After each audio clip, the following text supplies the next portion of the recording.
Kenny Omega lays out MJF and takes the Dynamite Diamond Ring briefly before their match at Dynasty for the AEW World Championship. United Empire invades AEW at the behest of Will Ospreay to take on the Death Riders.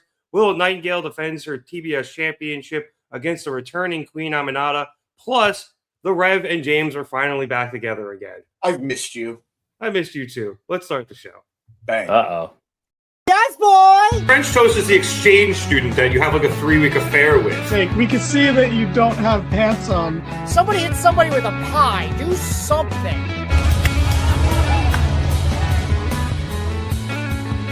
Giovanni yelling we're out of time as we go off the air. Giovanni yelling a lot of things tonight. And welcome to the Mark It Down podcast. Hello, everybody, and welcome to another edition of the Mark It Down podcast. My name is Nick Cummings, joined this week by James Asante. Back here together again to review another episode of AEW Dynamite. We are just 4 days till AEW Dynasty this upcoming Sunday from good old Canada. And we had a lot on this go-home show of Dynamite. And we start all the way at the end of the show, which was at about like 10 after. Oh my God. Like, I like the overrun. Don't get me wrong. I like a good overrun, but it just felt gratuitous. Yeah, it was a lot, and I get it. You know, it's the last episode before the pay-per-view. You want to get everything in. I honestly thought I missed what was the announced Kenny Omega promo segment, Right? Because it was going so long, and I had been running on a bit of delay the whole show, so I had been skipping ahead through a few things. And I thought I missed it. And I almost texted you. And then I was like, wait, no, they just said he's coming on after the main event match, which was insane. Anyway, as we say hello to You Know It, what's going on? What up, You Know It? How you doing? Kenny was the last segment of the show. And after being introduced by one Tony Schiavone, he comes out and he says it's been about 25 years since he's been to Alberta, when he used to drive over from Winnipeg to be in all of the independent shows in the great independent wrestling scene of Alberta, Canada. He says that makes everybody and him in the crowd all friends, and since they're friends, he's going to be honest. He did, in fact, lose his cool last week with MJF, and if it wasn't for Speedball, he would have played right into Max's hands and done something he would have regretted. But, pray tell, Kenny asked, what is it that set him off? Was it the Ibushi crack? Kenny says it wasn't, nor was it Max talking about his diverticulitis, especially considering the fact that commentary talks about him almost dying damn near every week. I love that. I love that call out. Yeah. I understand why the commentary team has to do it. I get it. You're selling the drama. You're putting your hero in like the scary place. But it felt so good to be like, you don't have to talk about it. We know. Shit happens. Let's move past it. Yeah, I mean, we haven't talked about Brock Lesnar's diverticulitis maybe ever. I know. It's been how long? Yeah, exactly. Like, I remember they brought it up when he first came back as a thing, but, like, it was never this much of a thing. Yeah, not to mention, too, he had it more in UFC than WWE, but we digress. Anyway, so Kenny's like, all right, what is it that set me off?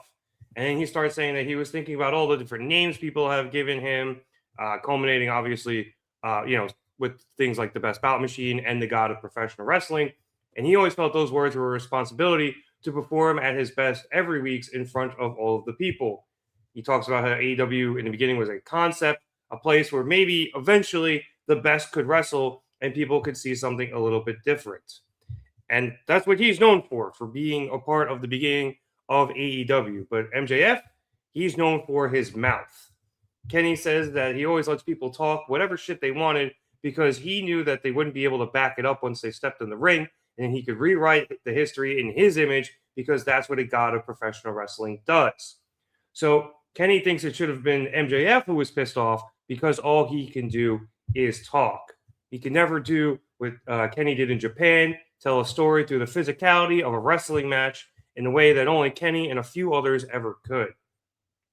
Kenny then comes to the reason he did, in fact, lose his cool. And it's because he thought AEW was his responsibility. And that was his responsibility to save the place where the best should wrestle and put the belt on someone who can wrestle the best. But it isn't his responsibility alone or his legacy alone. It is our legacy, he says, referencing the entire crowd. What they He's deserve, talking about us. yeah. That's us. What they deserve is the best as champion, someone who's going to go down as the greatest of all time. Kenny then says that he's not the same man he was before he got sick, but the time for getting better is over, and he's going to take all of what he thought were his weaknesses, all those responsibilities that he thought he had, and turn them into strengths and take the title from around MJF's waist. Dynasty, he says, will be Max's last defense, and that is something that this Kenny Omega can promise.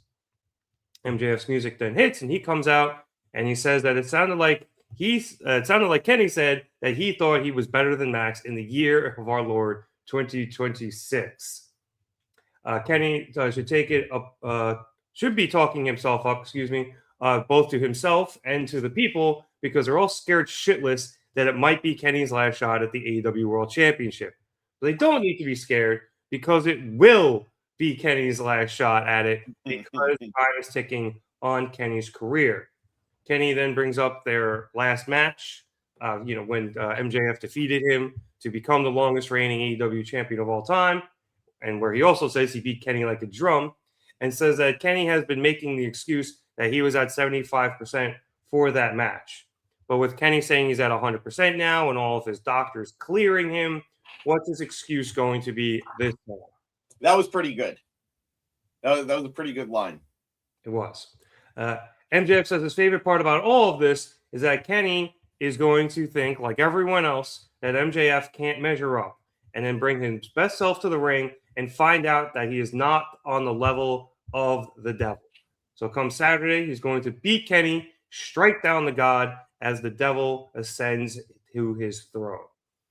Kenny responds that he learns a little bit more about Max every time they speak like this, and he's learned that the title and what it takes to defend it means a lot to him. So Kenny would think that MJF would honor the tradition of shaking his challenger's hand before the pay-per-view, asking if Max will let bygones be bygones for the sake of a picture before what should be a great main event. Kenny extends his hand, telling Max actually to shake his damn hand. And then MJF blows him off, but then quickly turns around and tries to throw a right hand with the Dynamite Diamond ring. However, Kenny easily saw this. He ducks it. He wheels around and hits a V-trigger, knocking him to the mat before removing the Dynamite Diamond ring from MJF's finger and placing it on his own. Omega says that he saw that coming from a mile away, and at the end of the pay-per-view, we're not going to be hearing about how much better Max is and how we all know it. It'll be Kenny bidding the crowd adieu, saying good night, and then kissing the ring, and goodbye and good night back.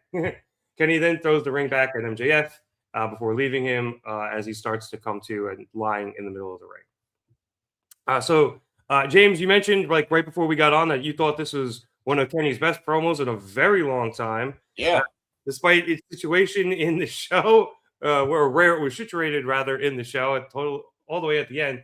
I did like this a lot between both men. MJF didn't get a whole lot of talking in, but he didn't have to. This was Kenny's moment to shine, and he really brought it. No, I completely agree. We've talked about it, multiple times now here on the pod. It's been discussed elsewhere, whether or not Kenny is a quote-unquote good promo. I like his style. I've explained his style several times. I explained why it appeals to me. I think undeniably, subjectivity aside, this was just a strong, good promo from Kenny.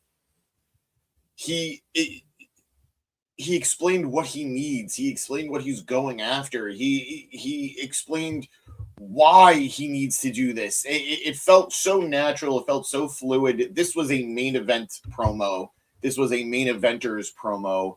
And for someone who often gets flack, it just felt so natural from him. He is the comic book, or I guess in his case, manga superhero. He is the ultimate good guy. He is the best AEW has. And he wants to show it. I loved it. I thought it was a great promo. I I'm obviously super invested in this match already come Sunday. I'm even more invested after this segment. I am worried.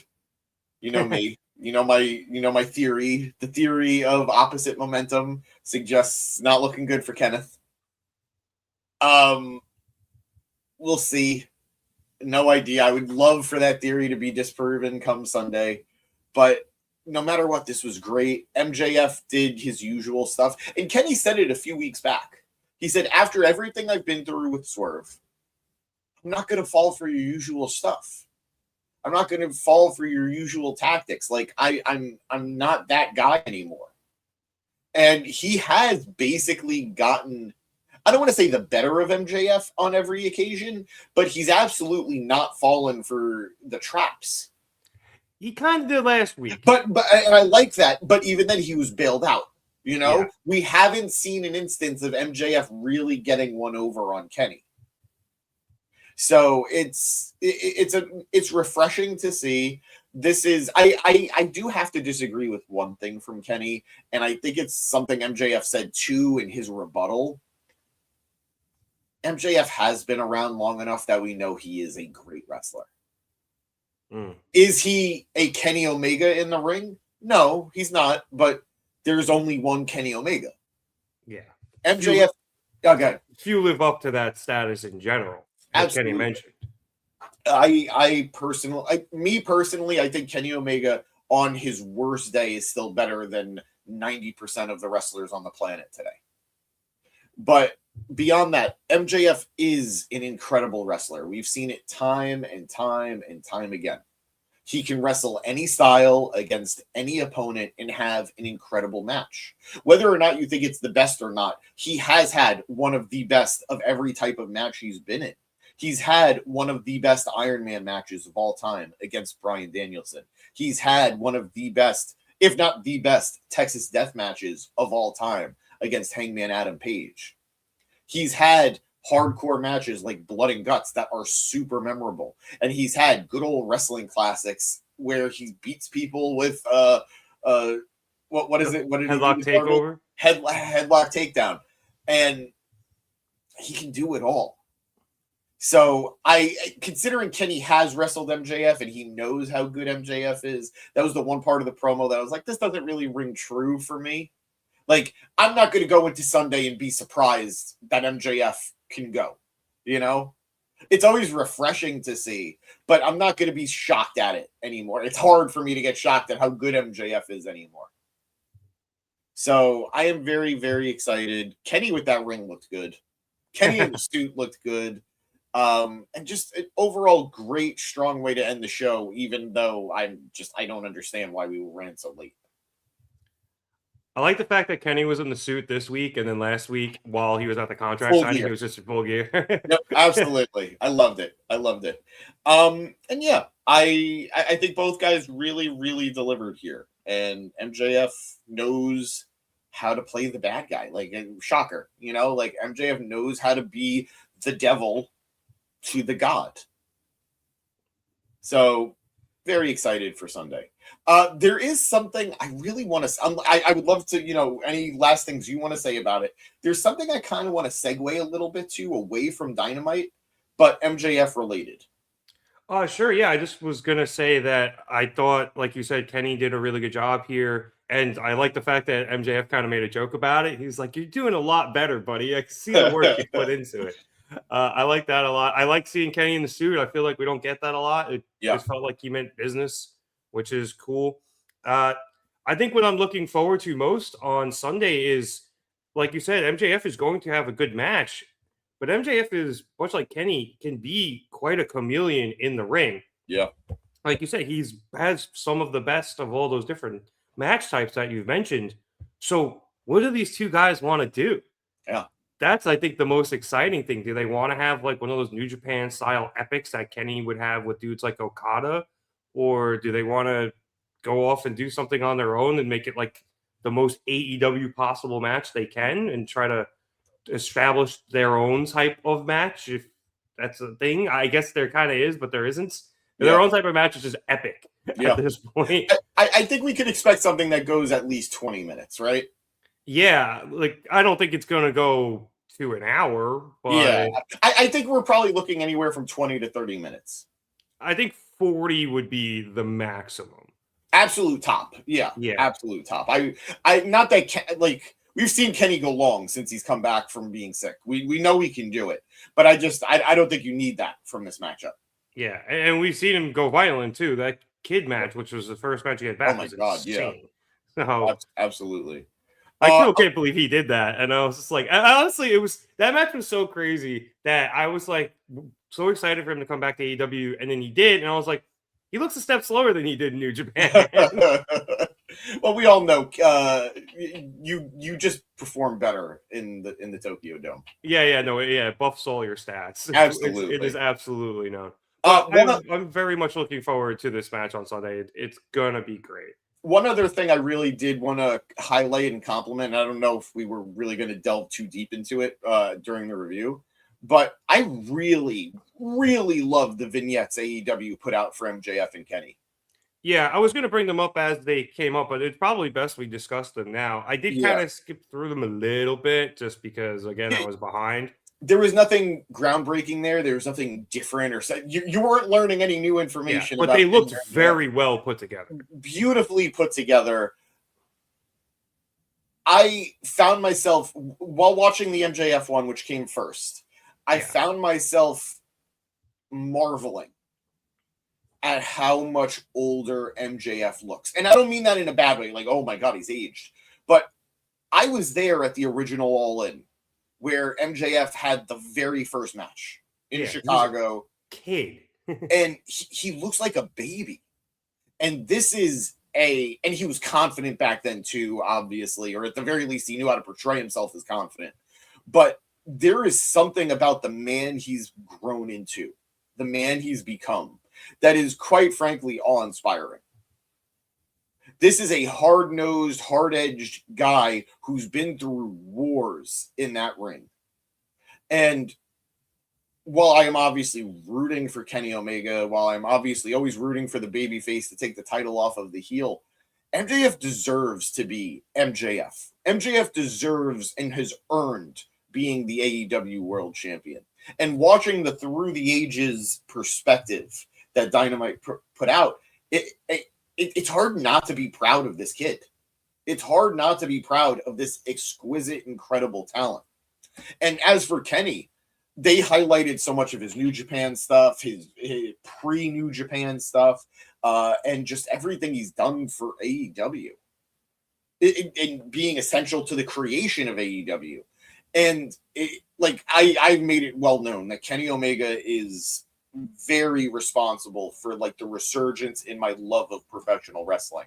That even though I never left the world of professional wrestling, there was definitely a dwindled fire that Kenny helped just reignite and just create the biggest passion for me. And so much of that is his New Japan run. So much of that is what he's accomplished in AEW, being the first ever Grand Slam, not only being the first ever Triple Crown in AEW, but also the first ever Grand Slam in AEW. So these are two of, if not the absolute two best that AEW has to offer right now. And I know there's been a lot of speculation as to who's going to come out on Sunday as champion, that Tony has a hard choice on his hands because there is no wrong answer here. AEW is seeing a ratings boom. AEW is seeing renewed interest that hasn't been there in quite some time. AEW is on fire on like all cylinders right now. And a lot of that is because MJF has been champion. But undeniably, Kenny Omega, I know we all acknowledge Jon Moxley is the ace of AEW, but Kenny Omega is the soul of the company. If Jon Moxley's the heart, Kenny Omega is the soul. And the fans will always resonate with that guy. They will always resonate with the best bout machine. And I think there is something very appealing about Kenny Omega going into All In as AEW champion. Do you know, Rev, this is a true stat. This is only the third time Kenny Omega is challenging for the AEW World Championship. I think I did know that. It's when he won it, and then when he faced MJF the last time and now this time. And this is the first time Kenny Omega is challenging for the AEW World Championship on pay-per-view. That I did know as well. So this is a special moment. This is a special matchup. So Sunday is going to be really, really, really exciting. Man, the pandemic was weird. That it was. That was. Well, I believe that was Winter is Coming. Right, the one that was the first Winter is Coming. Yeah. Yeah. that was a hell of a show. What up, Maria? How you doing? Maria. James, before we move on, I believe you did want to talk a little bit about MJF. Yes, thank you. So, guys, I don't know if you're aware of this. This is not Dynamite related. This is not even necessarily AEW related. This is independent wrestling related and TNA wrestling related. So, a much hyped up match that had sort of been in the works and quietly being set up for months and months was Nick Nemeth and MJF. This was something that had been set up on Nemeth's show, Busted Open Radio. This is something that has been going sort of back and forth on Twitter for months now. Nemeth has always been very complimentary of MJF, but there is one of those things where those guys, they keep the kayfabe a little bit, both of them. And eventually this match got booked for Create a Pro Wrestling. It is a New York indie run by Brian Myers. Brian Myers, the former Kurt Hawkins, Brian Myers of The System, and a TNA wrestler. This was a big match. The AEW World Champion MJF, who has been on a sort of tour this year, wrestling in, I believe, at least 2 indie shows, and this was, I think, going to be his third, against the TNA wrestler. A lot of people were shocked that the match was announced, given TNA's relationship with WWE right now. But it was announced, tickets were sold, they sold very well, and it had been announced just a couple of hours ago that that match is no longer on. MJF will now have an open challenge at the show, and Nick Nemeth will be wrestling Bear Bronson, another TNA wrestler. Current now TNA wrestler. MJF has since called out Carlos Silva, the president of TNA, who, if you guys are with me on the Gym Pack Zone on Thursdays, you know how I feel about Carlos Silva. We talk about it a lot on Thursday nights. I don't know how. I understand why this match isn't happening. WWE probably was not happy at the prospect of it. They don't want a company that they're in a partnership with, to have their wrestlers wrestling people from AEW. I get that, even though I don't like it. How do you allow the match to get booked in the first place and then have it be withdrawn? Clearly, TNA, you don't have a problem with your wrestlers losing to NXT wrestlers. You have no problem sending your guys over to NXT and losing. You don't have any problem having NXT guys come over and beat your guys, hold your championships. But on an indie show where a veteran like Nick Nemeth, who is known far more than just being TNA's wrestler, taking on the AEW World Champion, this is ridiculous. This is absolutely ridiculous. I understand there's legalities. I understand that there are lots of complications that can arise with something like this. Nip it in the bud before it becomes a problem, because now everyone looks weird here. Not a great look for TNA. Not a great look for Carlos Silva. Disappointed that this match isn't happening personally. So just a real Bush League stuff, in my opinion. Some other notes here, because I was just pulling it up. I saw this all over Squared Circle before Dynamite started. I will read TNA's statement, which literally just reads, and I quote, "TNA wrestlers were pulled due to partner conflicts," end quote, because that also includes Ricochet no longer facing off against Leon Slater. Wow, that match got pulled. Yes. That's a real... I feel for Create a Pro here. That's a real bummer. They were putting together a really magical show. But this is insane. Nobody had a problem. So I don't know if you know this, Rev, but obviously we've all heard, Maria, I'm sorry, I know you don't want to hear this part. Mercedes has been dropping her belts back to all the respective companies. She is now Mercedes no belts as things stand at the moment. one of the people Mercedes took a belt from and has since lost the belt back to very recently was Jody Threat, a TNA knockout. I was surprised in the first place when Mercedes beat her for the title. I was less surprised when Jody got the title back. But clearly we don't have a problem with the TNA wrestlers beating your AEW wrestlers. But this is now, and I think we could all say, we kind of knew who was going to win between Nick Nemeth and MJF. Yeah. Guys, I'm sorry. I know this is the Mark It Down podcast, but we'll smark it up for a second. MJF was going to beat Nick Nemeth. At minimum, he was going to retain. Maybe like they do some double count out bullshit or something. Yes. But that's fine. Jody Threat could beat Mercedes, and nothing against Jody Threat. I am a big fan of her. We hype her up on the Gym Pack Zone every Thursday. Great talent. We could have Jody Threat beat Mercedes Moné in the last month, but we can't have MJF versus Nick Nemeth. Guys, this is... It just sucks. yeah, It just sucks. I loved, and going back to this stuff, they hyped up Kenny Omega having the TNA championship. They didn't say TNA in that promo package, in that vignette, hyping Kenny's, history, but they showed Kenny Omega holding the TNA title and the Impact title at the time. Did he also have the AAA title too? Because he was full belt collector, Yeah. wrestling god, garbed up in that vote. and he mentioned it in the promo as well that he was the belt collector. So I'm glad AEW did that. I'm glad they didn't shy away from it, even if they didn't say the letters TNA. But what are we doing? I've long complained about the partnership with WWE and TNA. I've made my peace with it that I'm the minority, that everybody really likes this partnership. But this was Bush League childish garbage. And the only people hurting here are Creator Pro and the fans. Yeah, and well, I guess WrestleCon too. I will note that the Who's going at Ricochet, WrestleCon? that was the Ricochet Slater match. Oh, that. I thought that was going to be a Creator Pro. So at WrestleCon, that match is not happening. Yeah, so that was WrestleCon, Wow. Mark Hitchcock Memorial Super Show. And according to the original tweet that WrestleCon sent out, they both specifically requested that match.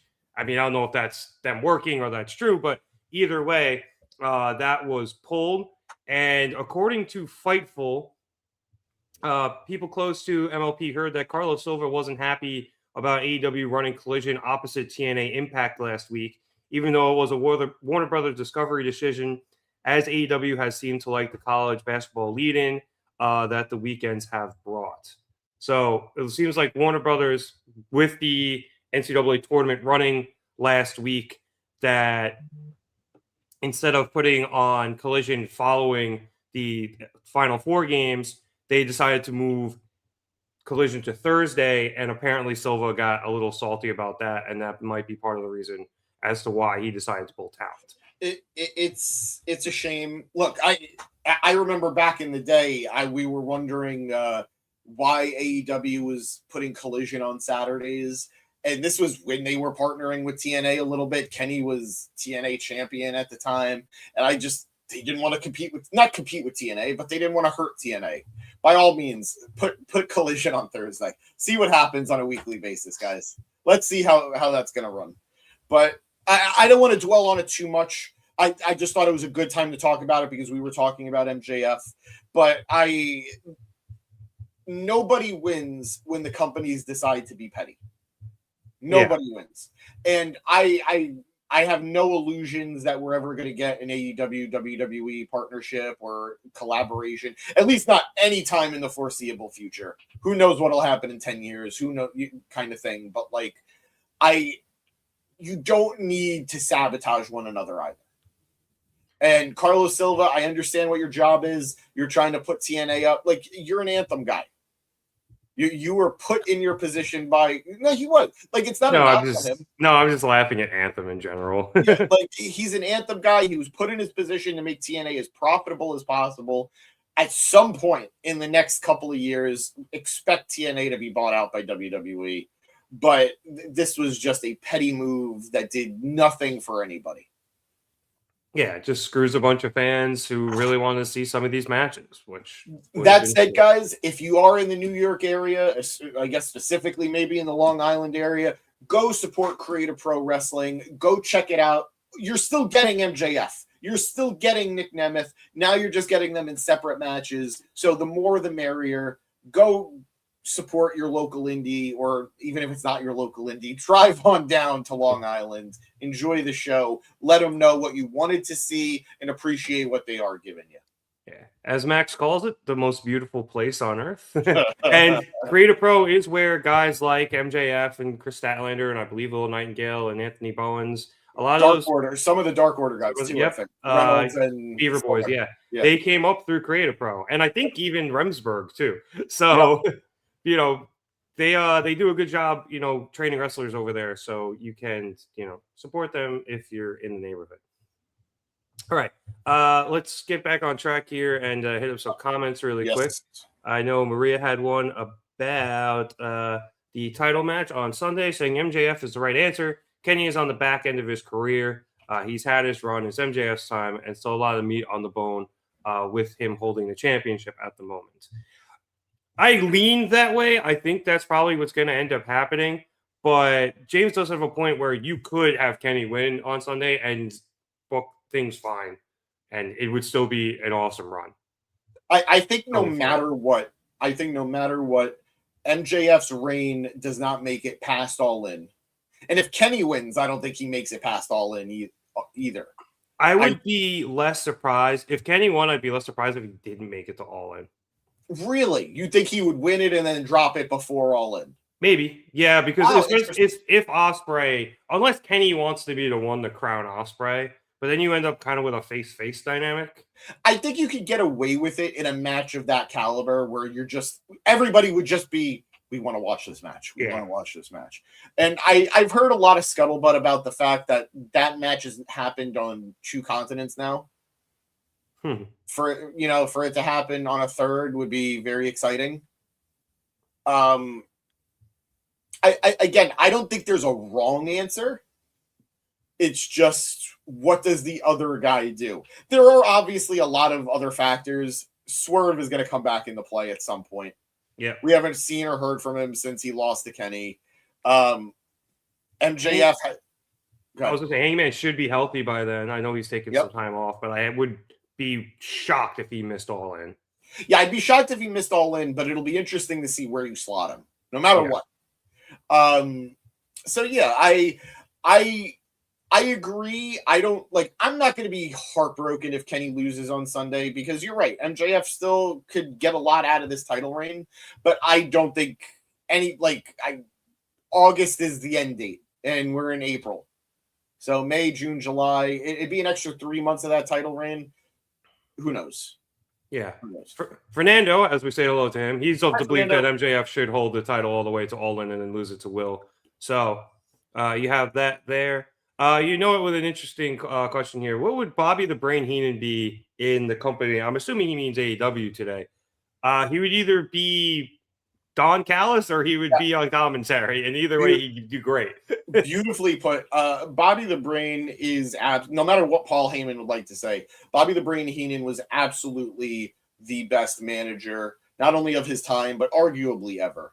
And he was so good at making you cheer the good guy, which is something that not a lot of heel managers are great at doing. Like, I love Don Callis. I've made that very clear. But I also get frustrated that oftentimes the crowd cares more about booing Don than anything else going on. Yeah. Paul is another one who will absolutely, he's better at putting over the opponent than Don ever is, or pretty much anyone. But there was something about Bobby the Brain Heenan that was so good at making you hate him and making you hate the guy he was with, that you were ravenous to cheer for Hulk Hogan. You were ravenous to cheer for Macho Man Randy Savage. You were ravenous to cheer for anybody that was going against his guys. Bobby was 1 in a million, and I would love to have seen what he could have done in the modern era. But sometimes it's better to think about those what ifs, Fair enough. Let's see. You know it. I think making a good point in terms of who I don't remember who you mentioned, the knockout who beat Mercedes for the title. Jody Yeah, Fletcher. saying that she's no threat to the CEO, and I guess that makes somewhat of sense. Let's see. You know, it's saying that Thursday is a perfect night for Collision since there's no wrestling that night. That is a shot across the bow at James. It's been a rough couple of months, but TNA is doing a lot right now. But for everything that they're doing right, we're always sort of circling back to those letters that we love repeating. LOL TNA. It's one step forward, two steps back with them all the time. Absolutely. Maria knew TNA was going to sabotage the match to please WWE. That seems part of it might be that. And it also seems like part of it's Silva just being a salty bitch about Collision. Yep. Let's see. Oh, yeah. Fernando bringing up an old point. Don was going to be the higher power instead of Vince. I've heard that. I've heard so many different. Like at one point, it was supposed to be Christopher Daniels. Like, yeah. I think Don is great, was great, and would have been very interesting to see how that could have played out. But no, people had to be. People would have known him. I think people would have known him around that time, unless I have my timelines wrong, because there was Cyrus the Virus. Yeah. And then he was also, wasn't he the TNN guy that I think so, yeah, always would shut down everything that Paul was trying to do? Yeah. Another quick thing, I was going to bring this up while we were talking about MJF. What were your thoughts on the Tony Khan and Vince Russo interview? Great question. Didn't watch it, but I've seen somebody say that Tony's current plan is kill everyone with kindness. It's why he went on Ariel Helwani. Now he's gone on Russo. I believe he went on with Bischoff as well. So he seems to be working. Even Russo was just like, he's a really good guy. I think it's to his detriment in this business, but he's a really good guy. There are gonna be people whose job it is, and I'm not calling anybody out. Anybody. There are people in this business. There are people who do what Rev and I do on a much higher level. That their livelihoods, the money they make, comes from putting AEW down. It's no secret, guys. The way these algorithms work, the way that a lot of these people get clicks is by being negative. It just inherently draws people out. Rev and I do our best to never be those guys. We don't want to be false positive either. We don't want to just say everything is good for the sake of saying everything is good. But Rev and I watch this show because we love it. And we enjoy doing it. We enjoy talking with you guys about it. Yeah, and we'll give constructive criticism where it's needed, but we're not, and we'll say things suck when they suck, but we're not just doing it because it'll make us money. We're doing it because that's how we genuinely feel. So Lord knows we don't make any money on this thing. So there are people like the Cornettes of the world, the Russos of the world, the Bischoffs of the world, who thrive on certain negativity. I am all for a media-trained Tony Khan. Don't get me wrong. I miss the wild card that he used to be because it was entertaining as all heck. But a media-trained Tony Khan who is now reaching out to the audiences who just would be programmed to never want to say a good thing about AEW and portraying a different light. It's good business. It's smart. If you only appeal to the people who already like you, you're never going to get new followers. You're never going to get new fans. So should he be a regular on the Vince Russo podcast? Probably not. Should he be a regular on Bischoff's show? Probably not.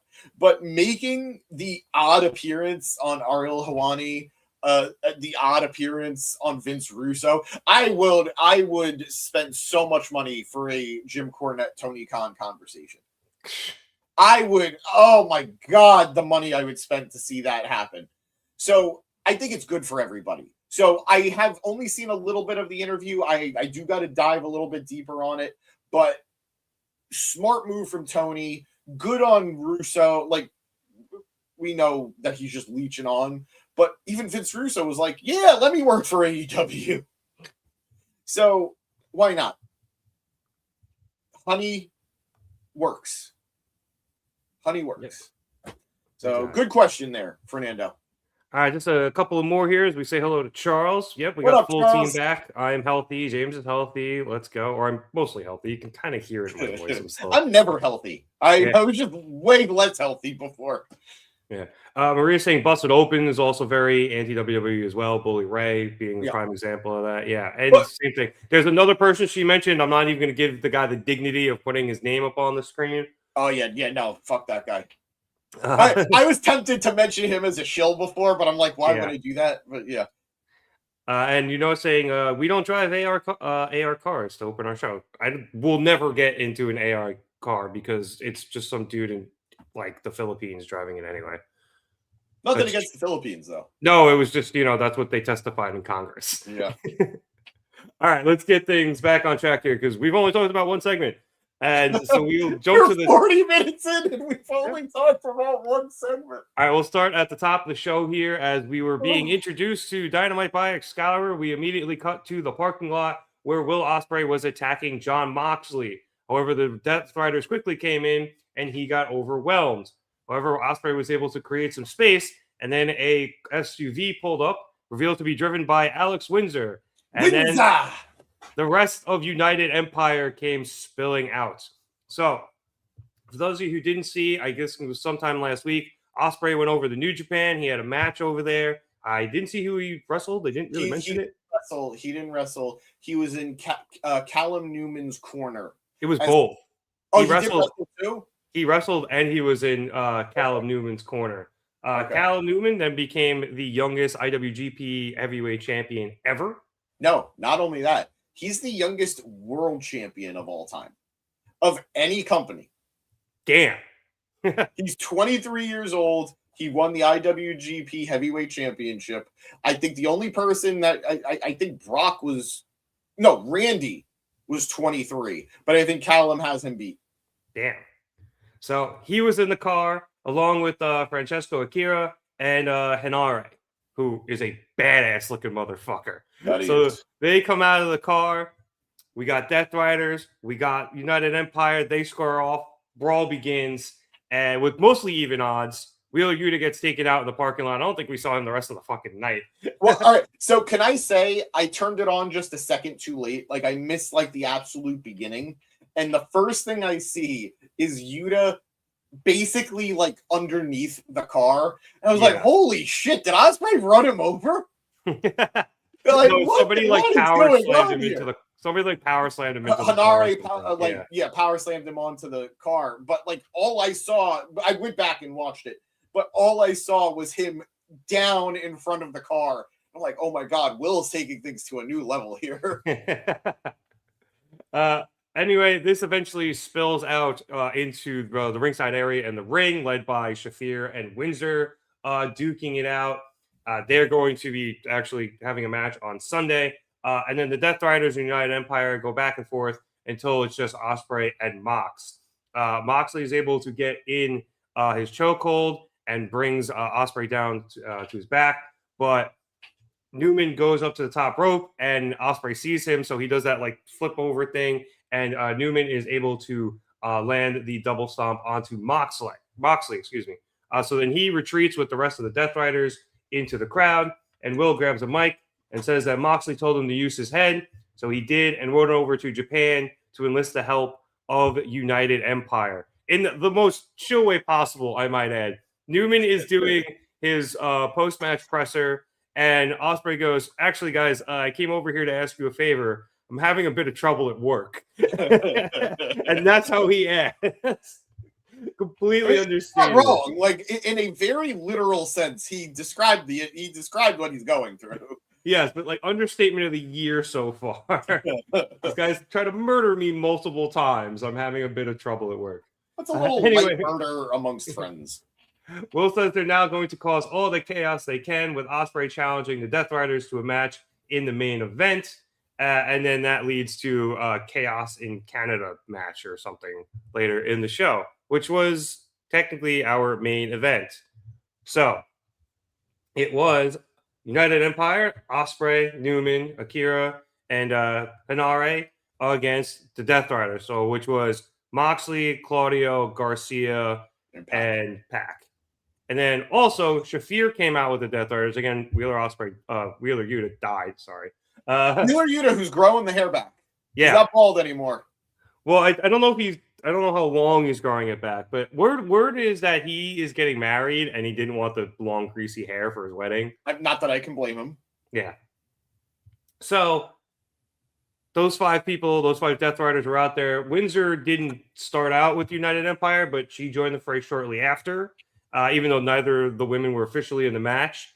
Like I said, they face off on Sunday, and they actually have a tag match. It's going to be Thekla and Marina Shafir against the Brawling Birds on Saturday.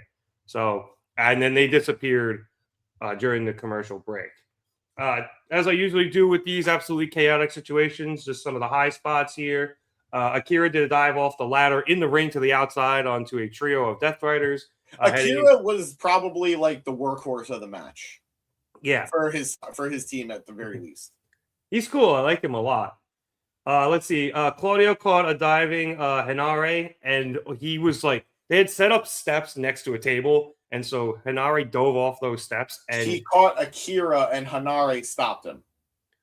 Right, and he was going to power bomb Akira through the table. Hinare stopped him, knocked him off the steps, went up the steps, dove at Claudio. Claudio caught him, marched him halfway around the ring, then put him up vertically, finished marching him to the other side of the ring, and put him through a table. Yep. Let's see.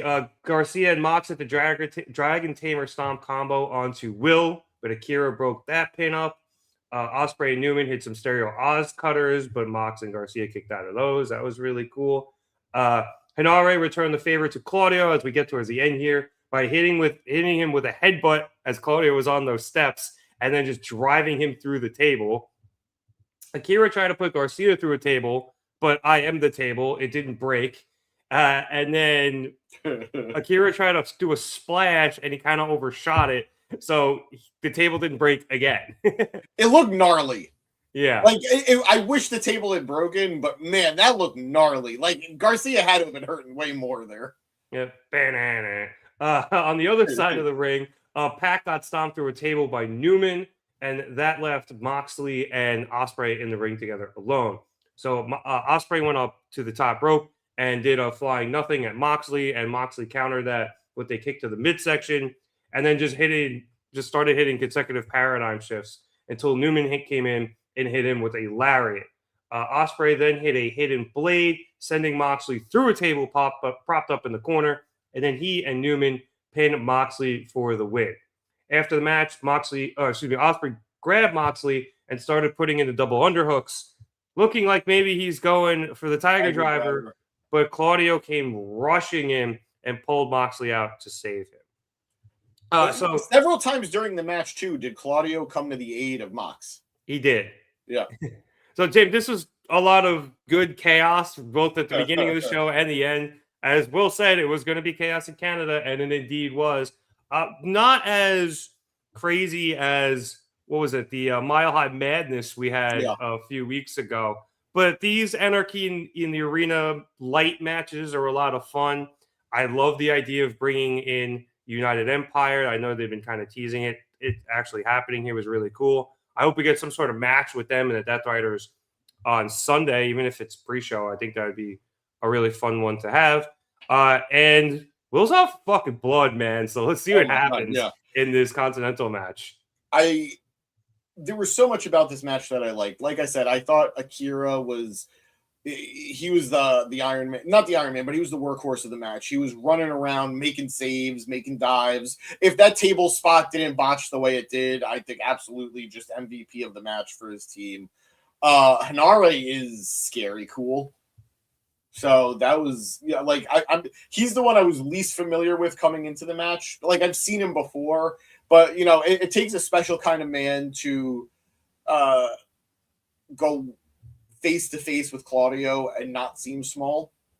Yeah. So that was really cool. Maoris are fucking awesome, man. I think there was something special, and I was intrigued how this was going to get handled, where you had the IWGP heavyweight champion, because that is a weird, important distinction, in the ring with the AEW Continental champion. Like, Callum just won this title. There's going to be a certain level of protection that comes with it. So I was interested to see who was going to get the one up between him and Mox. And it was pretty even for the most part. I think there was only ever one point where, like, they got one over and there was always help involved. Like, Ospreay got involved or Claudio got involved. Somebody got involved. I love the double Oz cutters from Callum and Ospreay. That was a really fun moment. I also really liked Pac going for his running, like, super clothesline that he goes for, and Hanare just eating it. Like, he was just like, nope, I'm good. So just a really fun matchup, a really fun main event, And my personal theory, I think Ospreay and Mox are going to a draw. You think we get the draw, and then that leads to probably some sort of stipulation match without the title? Maybe. I think that makes sense. Like, just having a straight title match doesn't seem like enough for these two. They have to kill each other. Yeah. I'm really intrigued to see. So much is at play when it comes to Mox, the Death Riders, and obviously Ospreay. I know we're all acting as if it's a foregone conclusion. It's not. But more than likely, Will Ospreay is going into All In challenging for the AEW World Championship. More than likely. It's not 100% certain, but it would be really, really, really surprising if that wasn't the case. So, let's see. I would hope that he does, and he doesn't need the Continental title as baggage going into that. So, I'm kind of just cool with the draw. Maybe that's why something happens with the Death Riders that they turn on Mox, and then Ospreay kind of like saves him. I don't know. A little corny, but who knows? We'll see. Either way, lots of implications. The future of the next few months of AEW, like going into All In, is very heavily determined by like two or three matchups this Sunday at Dynasty. Oh, I thought you were going to say which ones No, they were. no. I mean, it's Kenny and MJF because, well, all right, so you have three matches that really have a lot of implications. You have Darby versus Andrade, you have Kenny versus MJF, and you have Ospreay versus Moxley. Right. Because I don't think there is any other match that will determine the main event more for All In than those three. I think, yeah, that makes sense. So we'll see what happens. I was looking what day All In was just so I had an idea. It's until the end of August. Yeah. So yeah, there's quite a bit of time. I always knew it was August. It's like the 30th. Wow. I mean, the original All In was like September 1st or 2nd. So this is closer to that, if anything. But yeah.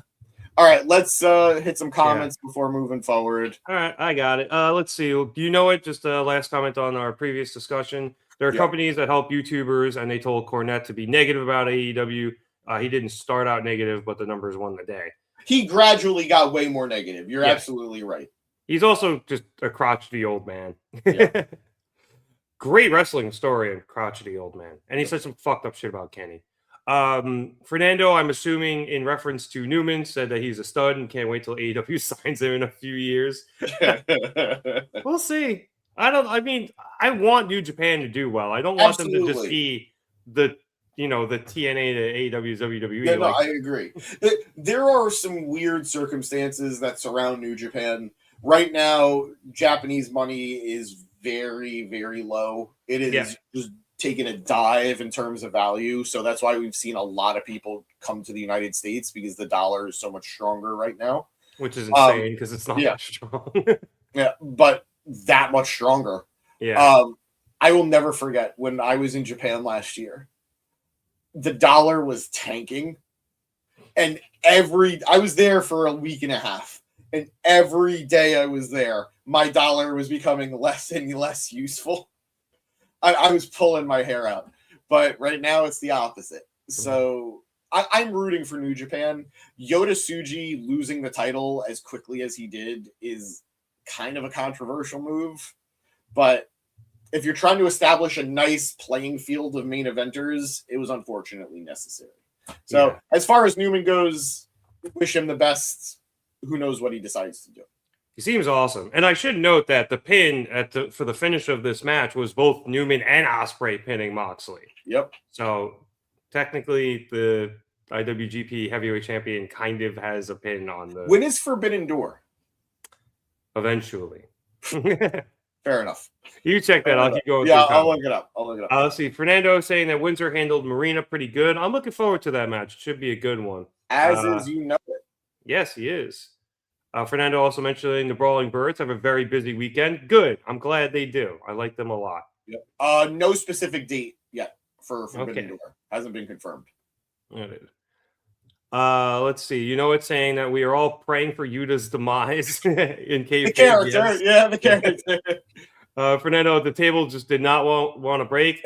It happens, and it makes for great content on Botchamania. See, I was intrigued if it was maybe just the table wasn't gimmicked enough. Like maybe somebody didn't cut it the way it needed to be cut. Or maybe it's just because Garcia and Akira are both light dudes. It's like a very similar problem that a lot of like the women go through whenever they have table spots.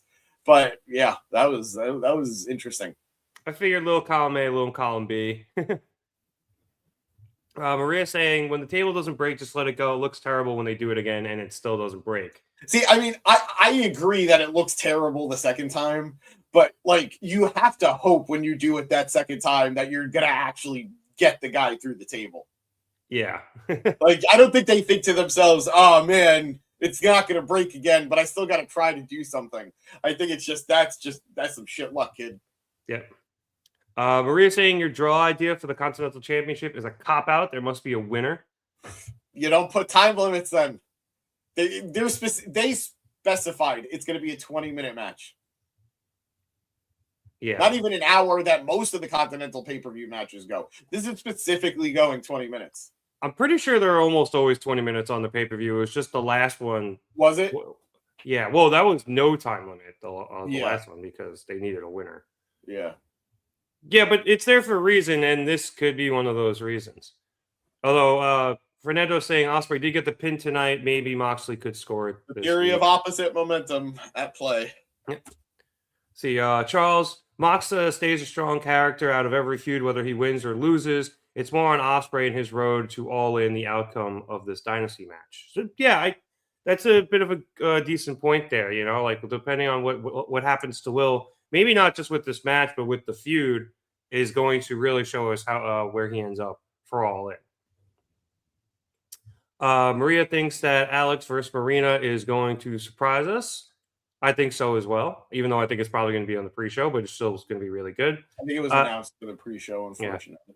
Yeah. And Charles saying that Callum is a breath of fresh air as the New Japan champ, and it feels like the launch of a new era for the new generation and a revival of New Japan Pro Wrestling. I'd agree with you there, Charles. Like we're a couple of years out, obviously, from like the new trio that was Shota Umino, Ren Narita, Yota Tsuji, and finally Tsuji won the title. God knows what will ever get Shota Umino over in Japan. I feel so bad for that kid. Ren Narita, it's just a matter of time with him as well. Callum winning it feels like, okay, those guys are established. We have a slightly new generation underneath them or behind them now. And New Japan's biggest problem for the last several years was a staleness in the main event. That is not the case now. So many guys have either retired or left. They were forced to create a new main event scene.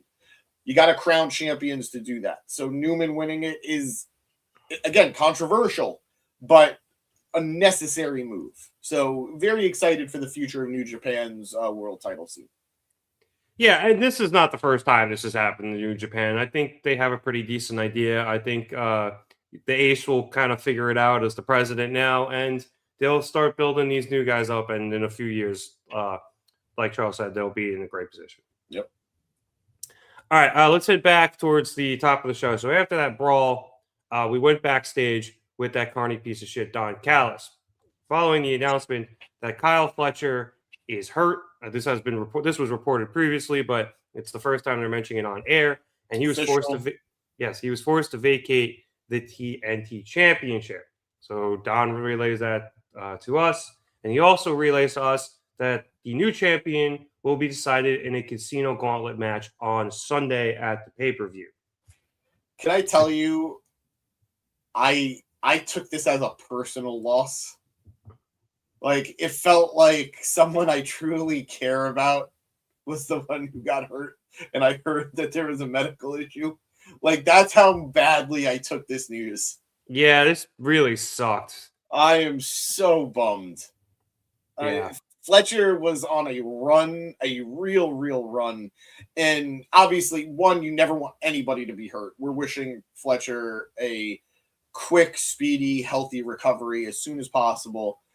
But beyond that, just terrible timing for this feud. I agree completely. There's so many broken Fletchlights out there right now.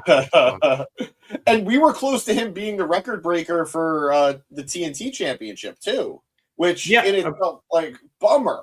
Yeah, pretty sure we were getting there because Don mentioned that he was going to become the greatest TNT champion of all time, and him getting that record would allow that. But there you go.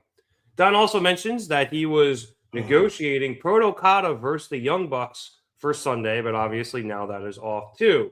However, he has a much bigger match in mind that he's going to try to negotiate, so nobody worry.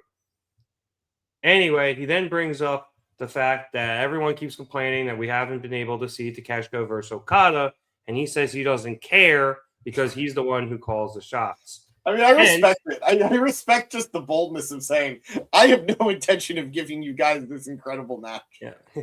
Anyway, you were all about to see Takeshita wrestle anyway, along with Andrade, El Ídolo, and Mark Davis, and they're going to go in and take out Darby Allin, Bandido, and Jungle Jack Perry.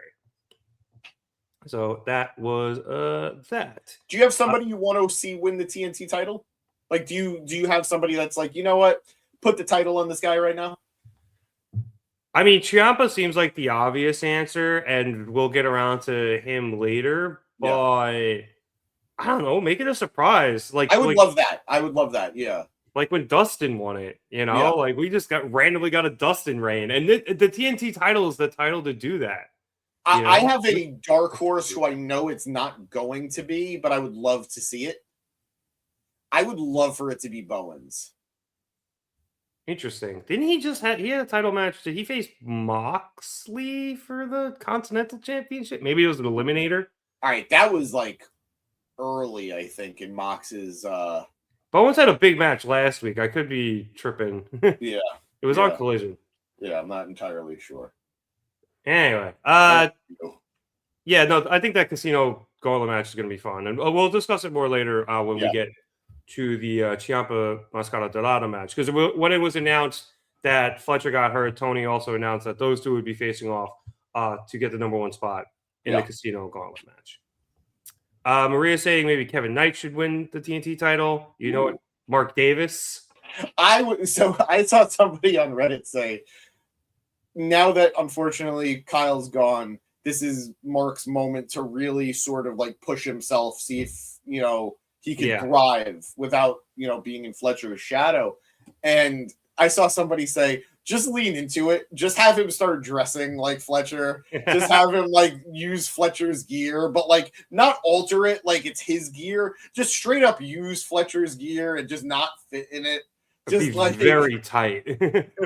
I am here for it.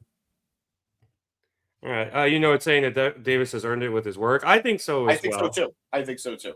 Let's see. Charles saying we're going to get Okada versus Takeshita for the huge stadium book. Double or Nothing. The show will nail it down this year and help filling out the seats. Incredible turnout for that event. I think I was gonna say I think we end up getting this at All In, but judging by what happened later, we might end up getting it earlier. Maybe. I mean, he straight up said it would be. Yeah. But we'll see. Did he say it would be at All In? He just said he said it would be a Double or Nothing. Oh, okay, you did. My bad. I guess I missed Yeah, that. but we'll get to it when we get to it. But there's wiggle room for it to not happen at Double or Nothing. But he specifically said if this happens, it's going to happen at Double or Nothing. I'm surprised he didn't put in the stipulation that they have to win first. I see. Again, the wording was very vague because it was like, if you guys do work together and like, Yeah. But what if they decide fuck it halfway through the match? And he's like, you know what? No, you guys aren't wrestling at Double or Nothing. And then something happens at Double or Nothing to then make the match happen at All In. Right. All right. Speaking of matches now, though, we had that Darby Allin, Bandido, and Jungle Jack Perry versus Don Callis family. What a weird match. Members Konosuke Takeshita, Mark Davis, and Andrade El Ídolo. Now, Weird match. this was originally supposed to be Brody King, but Bandido had a sub in. Brody had a death of a close friend, so I had no idea. To him. Yeah, it was somebody that he knew through his band. Yeah, and so he was at the wake of the funeral and services stuff. So I was wondering what Bandido was doing just in this random match. Yeah, so remember last week they had set it up. Yeah. Brody obviously, as I mentioned, could not make it due to personal reasons. So he thanked Bandido for being, his brother and subbing in for him. Yeah. Early in the match, we had Andrade try to leave. He actually did leave. He went to the back. Yeah. He was like, I'm out. Yeah, it was really weird. But that led to Darby grabbing a mic and calling him Don Callis, this little bitch, and telling him to get out there. So Andrade... He emphasized bitch the second time, too. Yeah. Like, don't be his little bitch or something like that. But that was a trap because when Andrade came out, Darby walked up the ramp and Takeshita just walked up behind him and then rolled him and German suplexed him on the ramp. Rolled him twice. It was so awkward yet so funny. I wonder if he didn't have the grip on the first roll, so he just did it again. I think he realized he was still very much on the ramp for that second roll, so he did it to get him on flat ground. Like Darby gives a damn, but smart. Let's see. It should also be mentioned that as Andrade came out, he came out with Don. And Don went to Don went to the announce desk. So just so we know where Don is, because this is about to get fucking crazy. Always got to keep track of Don. Yeah. So, all right. So we get to the end of this match here. Darby is getting his ass kicked. And he ends up getting tossed by his arms and legs, literally just like swung like you would a little child into the pool, into the timekeeper's area. But they completely overshot the table, so he just went into the chairs and the barricade. So he's dead. Yep. And then I think it was Takeshita and Davis take Bandido, and they just double power slam, choke slam him, or whatever it was, onto the apron. So he's done. And then Jack's left in a 3-on-1 situation in the ring. He ends up basically 2-on-1 with Takeshita and Davis in the ring because Andrade just decided he was going to hang out at the tag in the corner. Perry is able to fight Takeshita off, but Davis ends up getting the best of him, and he ends up hitting that with the lariat where he like bounces the guys off the ropes and then comes back and just kills him.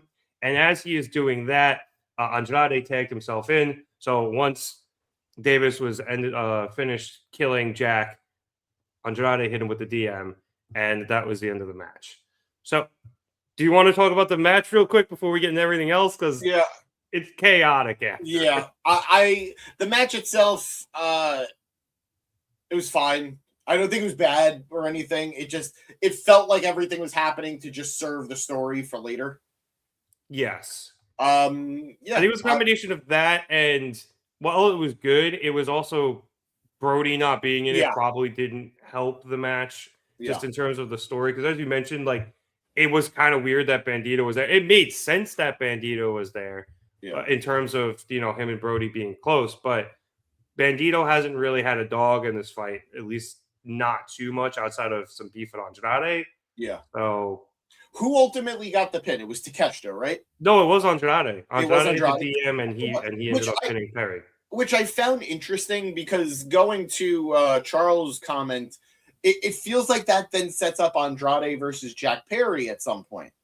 But Andrade is very, like, I think it's clear as day he's going to be turning face like any day now. It's a matter of when, not a matter of if.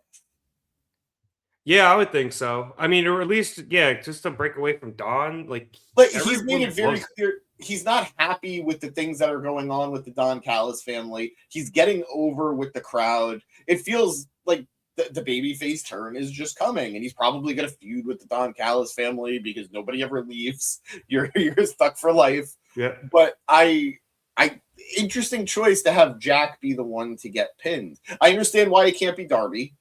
And I guess on some level, like I can't fathom the logic that goes into how they book Bandido.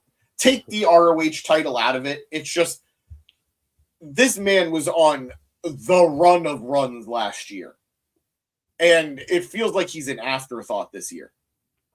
Yeah, he's definitely on the dip right now of the Tony Khan like power rankings. But that said, they are still keeping him safe. So I guess it did need to be Jack, but it's bold to just have the champion of your team be the one to take the pin. Yeah, or one of the two, I guess. I mean, it depends on whether or not you hold the national championship higher or lower than the ROH World Championship. I don't want to have this conversation. And I'm not going to. I'm just your personal opinion. But we'll see how that goes. But a fine enough match. There were some fun spots like the double roll into the German by Takeshita onto Darby. It looked like Darby landed right on his head, so that was scary. Darby got killed twice because him getting literally swung into the fucking timekeepers area was crazy. I don't think I've ever seen that happen in a wrestling match. And I can't pretend that Jack wasn't also very protected. Like he took a handicap beat down, took multiple moves that finally put him down. And he fought off Takeshita in the process too. Yeah. So I thought, he was quite protected in the finish. So I think all in all, it went the way it needed to go. Yes. All right. Here's the chaos after. Yep. Darby somehow crawls out of the timekeepers area and crawls back into the ring, and he tries to go to Andrade, and Andrade just toys with him and goads him, and eventually Darby gets close enough and Andrade just kicks him square in the dick.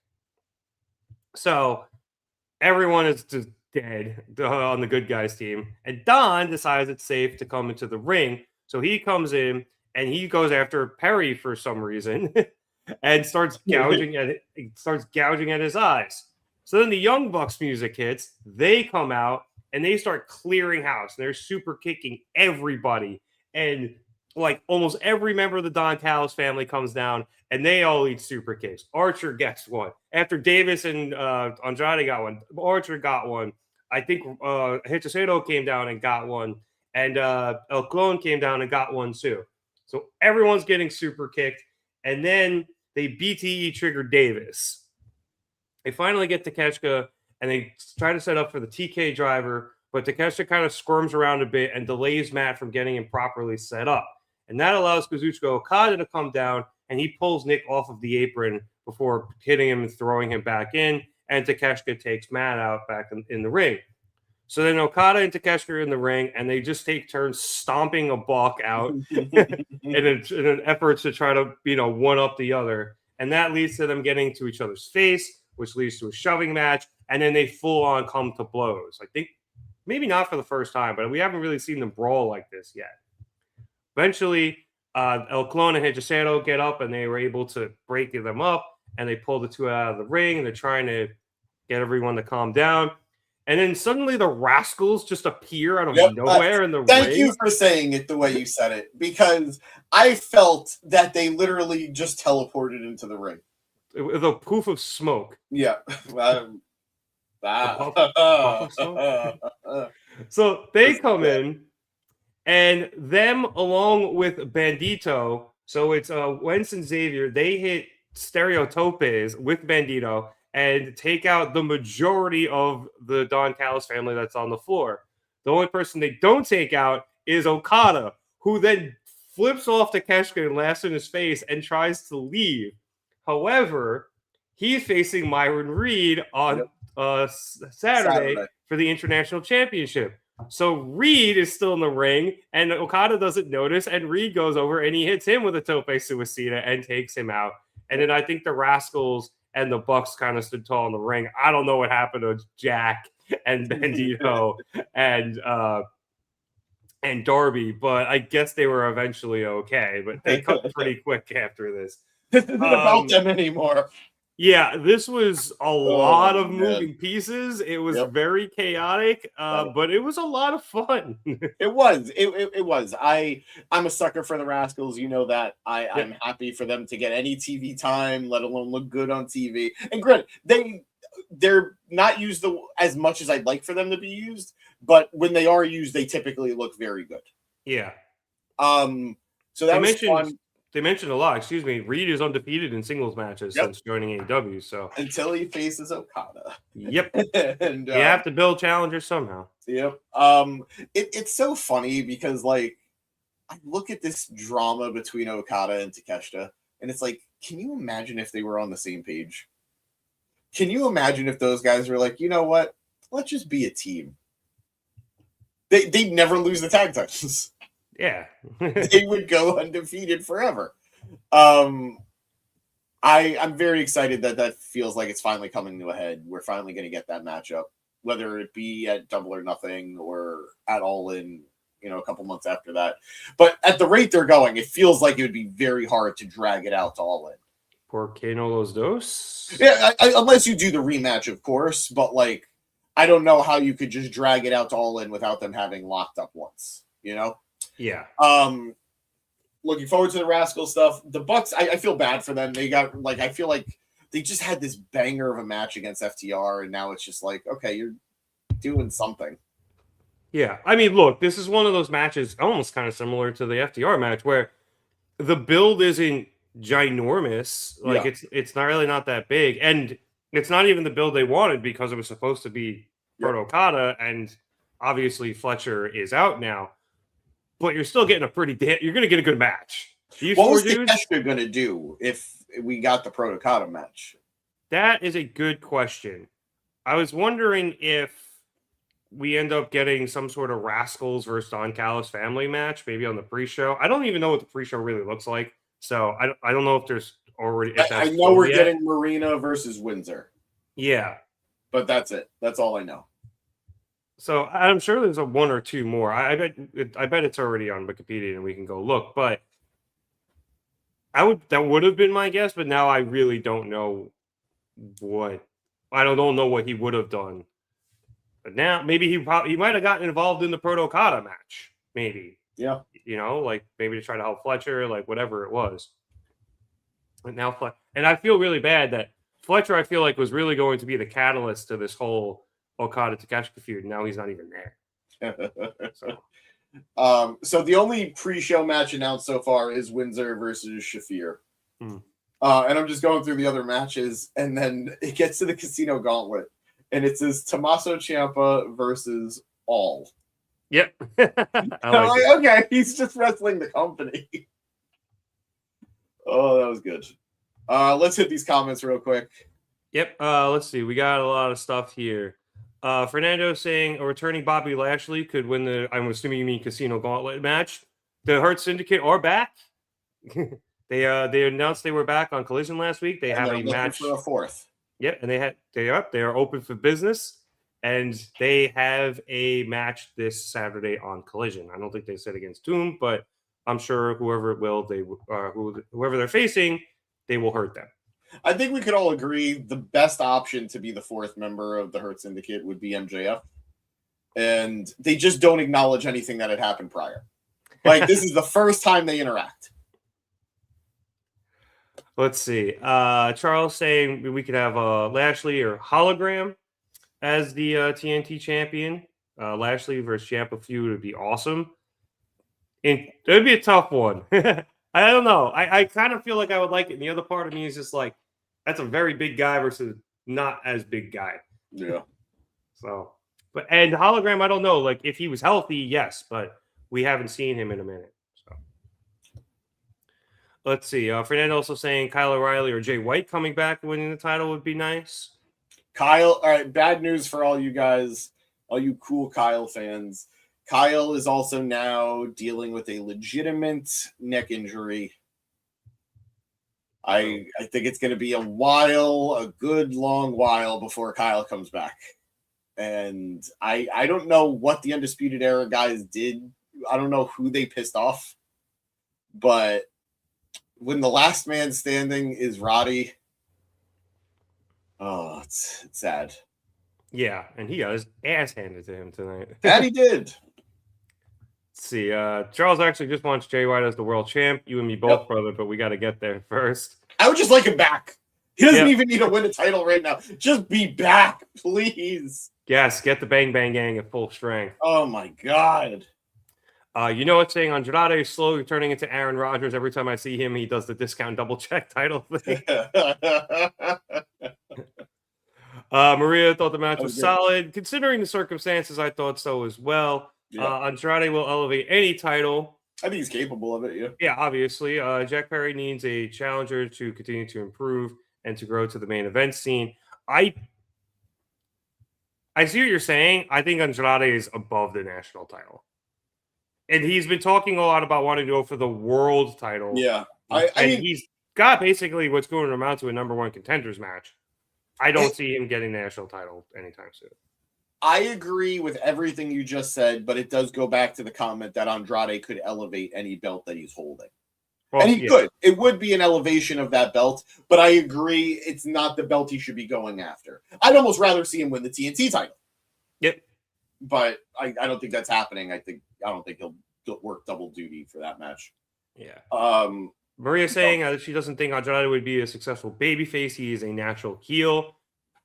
I would normally agree, and I would have for a very long time, but this new Latin Lothario character is really getting over as a face. Yep.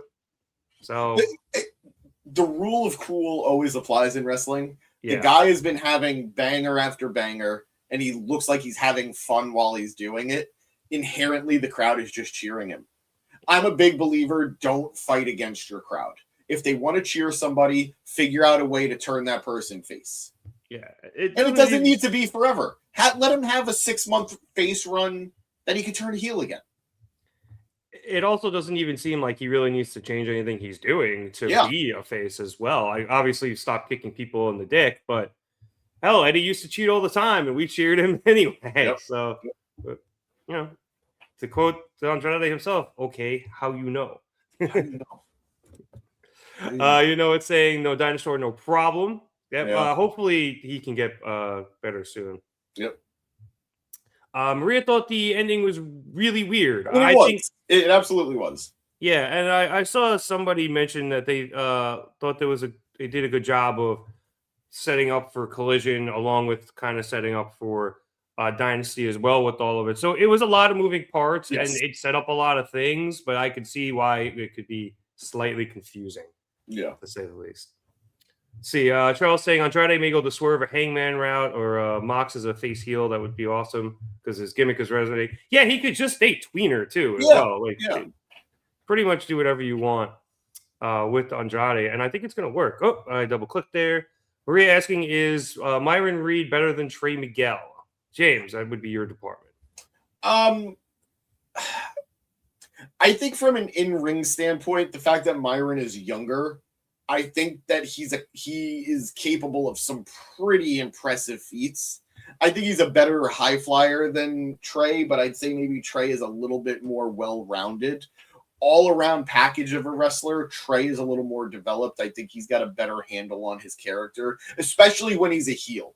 Babyface Trey Miguel kind of flounders a little bit, but it's really just preference at that point. Like, I think all 4 members of the Rascals, Trey included, are incredible wrestlers. And if anybody said that their favorite is one guy over the other, I'm not going to say they're wrong. Like, if somebody says Dez is their favorite, I get it. You know, the former Wesley, I get it.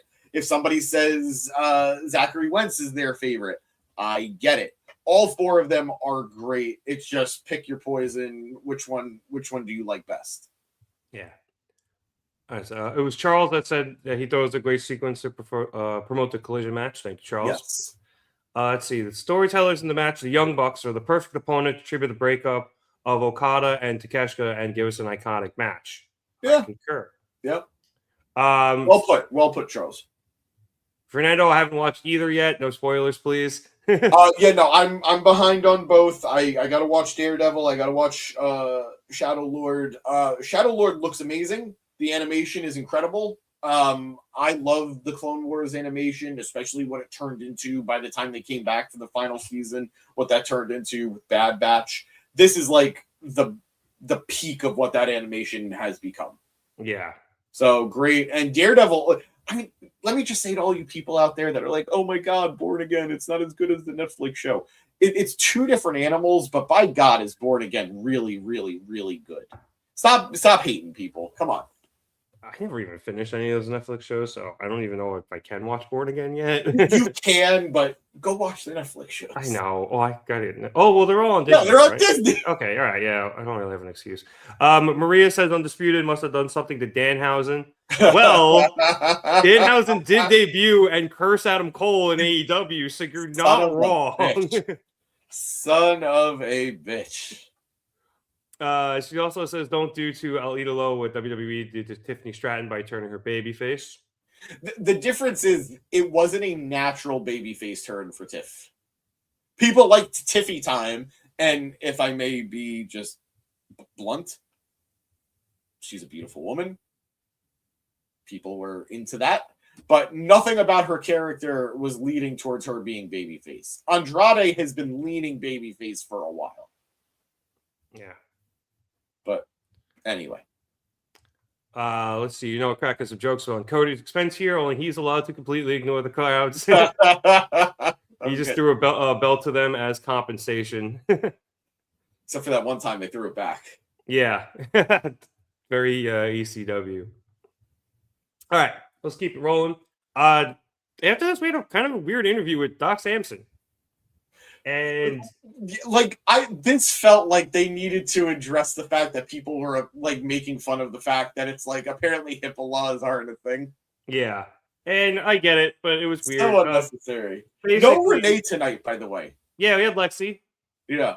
I don't know, no, not hating on it. Sometimes you want the baby face as opposed to the heel, but I wasn't expecting it. Anyway, so the doc was asked about what MJF said with Kenny's medical issues last week. And he said that he thinks Max is just trying to get into Kenny's head. Yeah. He said that Kenny's in the best shape of his life, and he was cleared by both himself and Kenny's surgeon. And then he also says again, so I think Max is just playing mind games. It's really not that big of a deal. And it appears that Max was just full of shit, what he said about Kenny's medical condition last week. All right, so that was that. We then went to our TBS championship match where Willow Nightingale was defending against the returning Queen Aminata. Shouts to her for coming back. I know she had a pretty brutal neck injury. Yeah. So I'm glad she was able to come back. She's been through a lot. Also of note, my girl Takeshita still there. Not only there, but watching kind of menacingly from next to the steps in the stands. I can't explain how happy I am specifically for you. Yeah, I did miss Sheeta. All right, to get into the match here, Willow kicked out of some big shots from Aminata, including a huge knee strike she kicked out of, a double foot stop off the top rope, and then towards the end of the match, Willow was able to kick out of an air raid crash. Following that, Aminata ran at Willow while she was in the ropes. I think that's kind of one of her finishing moves. But Willow was able to get up and dodge it, and then she hit the ropes. And as Aminata came back off the ropes, Willow hit her with a pounce. And I mean hit her with a pounce. Yep. Aminata ragdoll and then went into the ropes. I thought she hit her head on the ropes for a second. Thank God she didn't. And she went through the ropes and basically went almost all the way to the floor. So Willow had to drag her back up into the ring and then hit a babe with the power bomb for the dub. And then after the match, Willow helped Aminata up and shook her hand and then headed over the barricade to kind of look at Cheetah and see what she was doing there.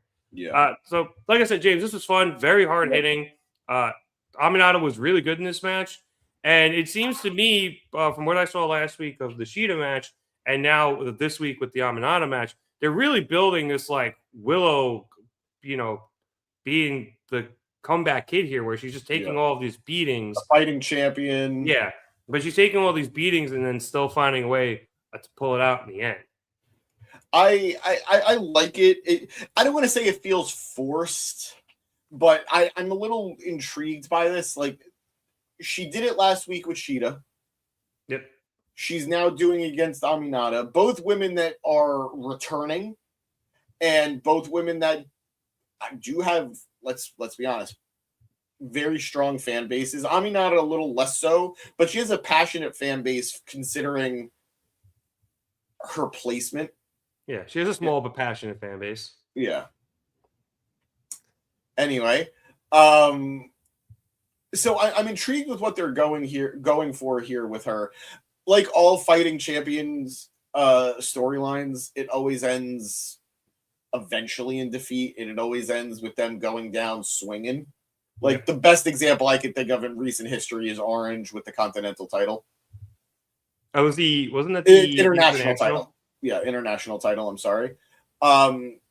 So it'll be intriguing to see who Willow does drop the belt to.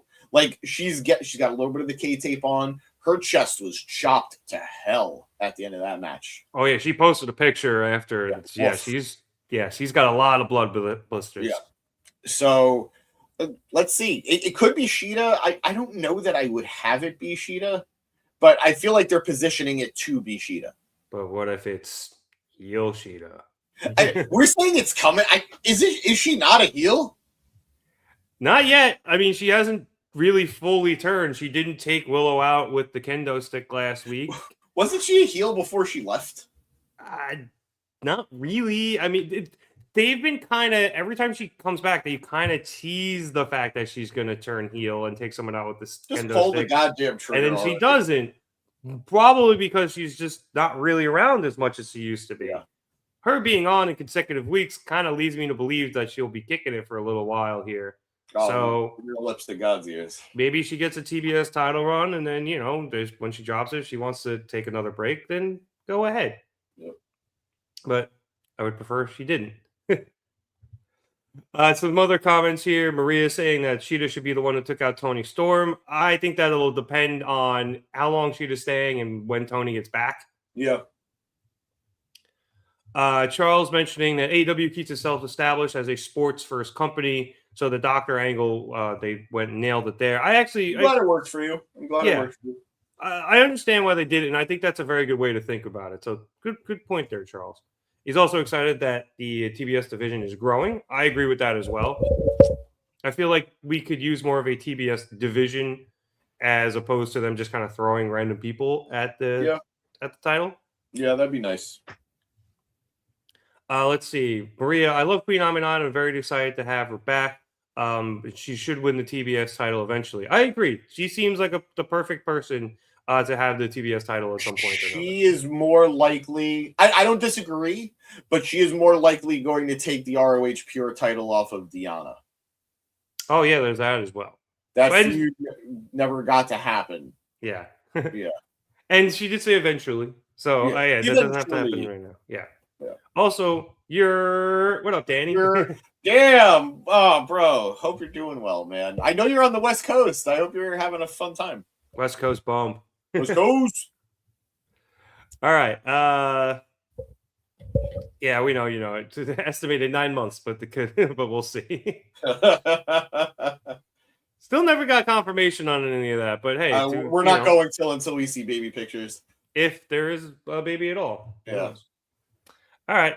Not my place to get in their private life. Let's keep it rolling. After this, we had that MJF video package we talked about earlier. And then we had Chris Jericho. I got to correct you on that, by the way. It's not Chris Jericho. It's just Jericho. They are very specifically on, like, some people have said Chris, like I think Shivani said Chris. I think maybe Excalibur let one Chris through. But all the promotional stuff, like his lower third says Jericho, his Titantron says Jericho, like the merch says Jericho. He's specifically not being referenced as Chris Jericho. And it's weird. Cool, Cope. I'm still calling you Chris Jericho. Right.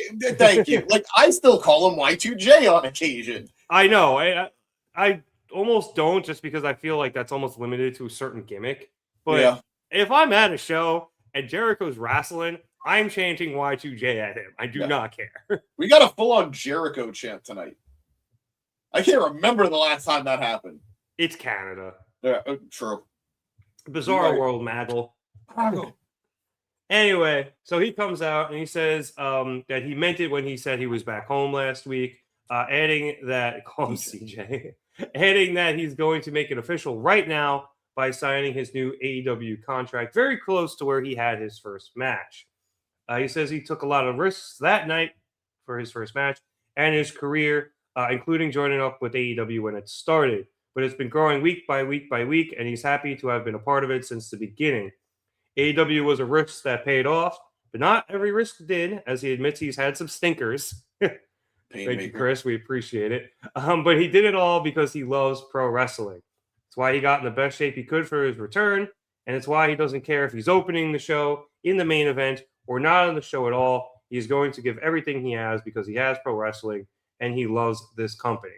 And then Jericho says he's going to sign the contract, but before he can, the demand music hits, and they come on out. Gotta tell you, this was not what I thought Jericho's first match back would be.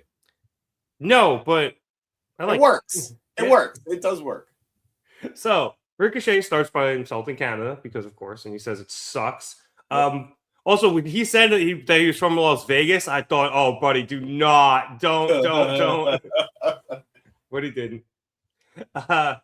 He then says that he has come out to talk to Jericho, and they have come in peace. If they wanted Jericho done, they would have had Total Leona take him out already. No, Bishop Khan. Oh, was it Bishop Khan? Yeah. Doesn't really matter which one of those guys is taking you out. You gonna be dead.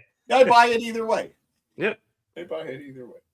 I say Ricochet then says he wants Jericho to do both him and Jericho a favor and don't come back. He's been gone for a year, so he's bound to be a little rusty. Plus, he's probably only in shape because he's been on tour with his band. And let's be realistic here. There's a difference between ring shape and sing shape. Damn. Ricochet then gives credit to Jericho for being one of the greatest AEW champions of all time and helping build the company. But Ricochet says he's the one who's been on the come up lately, as viewership has risen because of him, and he was the inaugural AEW national champion. So he's coming to Jericho with respect, telling him that nobody wants it here, and he should go back. He should back up and go back to his cruise before he really gets himself hurt. Jericho first responds with a great deal of surprise at how bald Ricochet really is. Wow, you really are bald.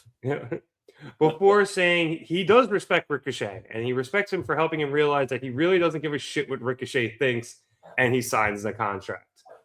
Jericho then says that what Ricochet doesn't know is that he has a clause in his contract that allows him to make any available wrestler or anyone available for a match. Anybody who's not booked.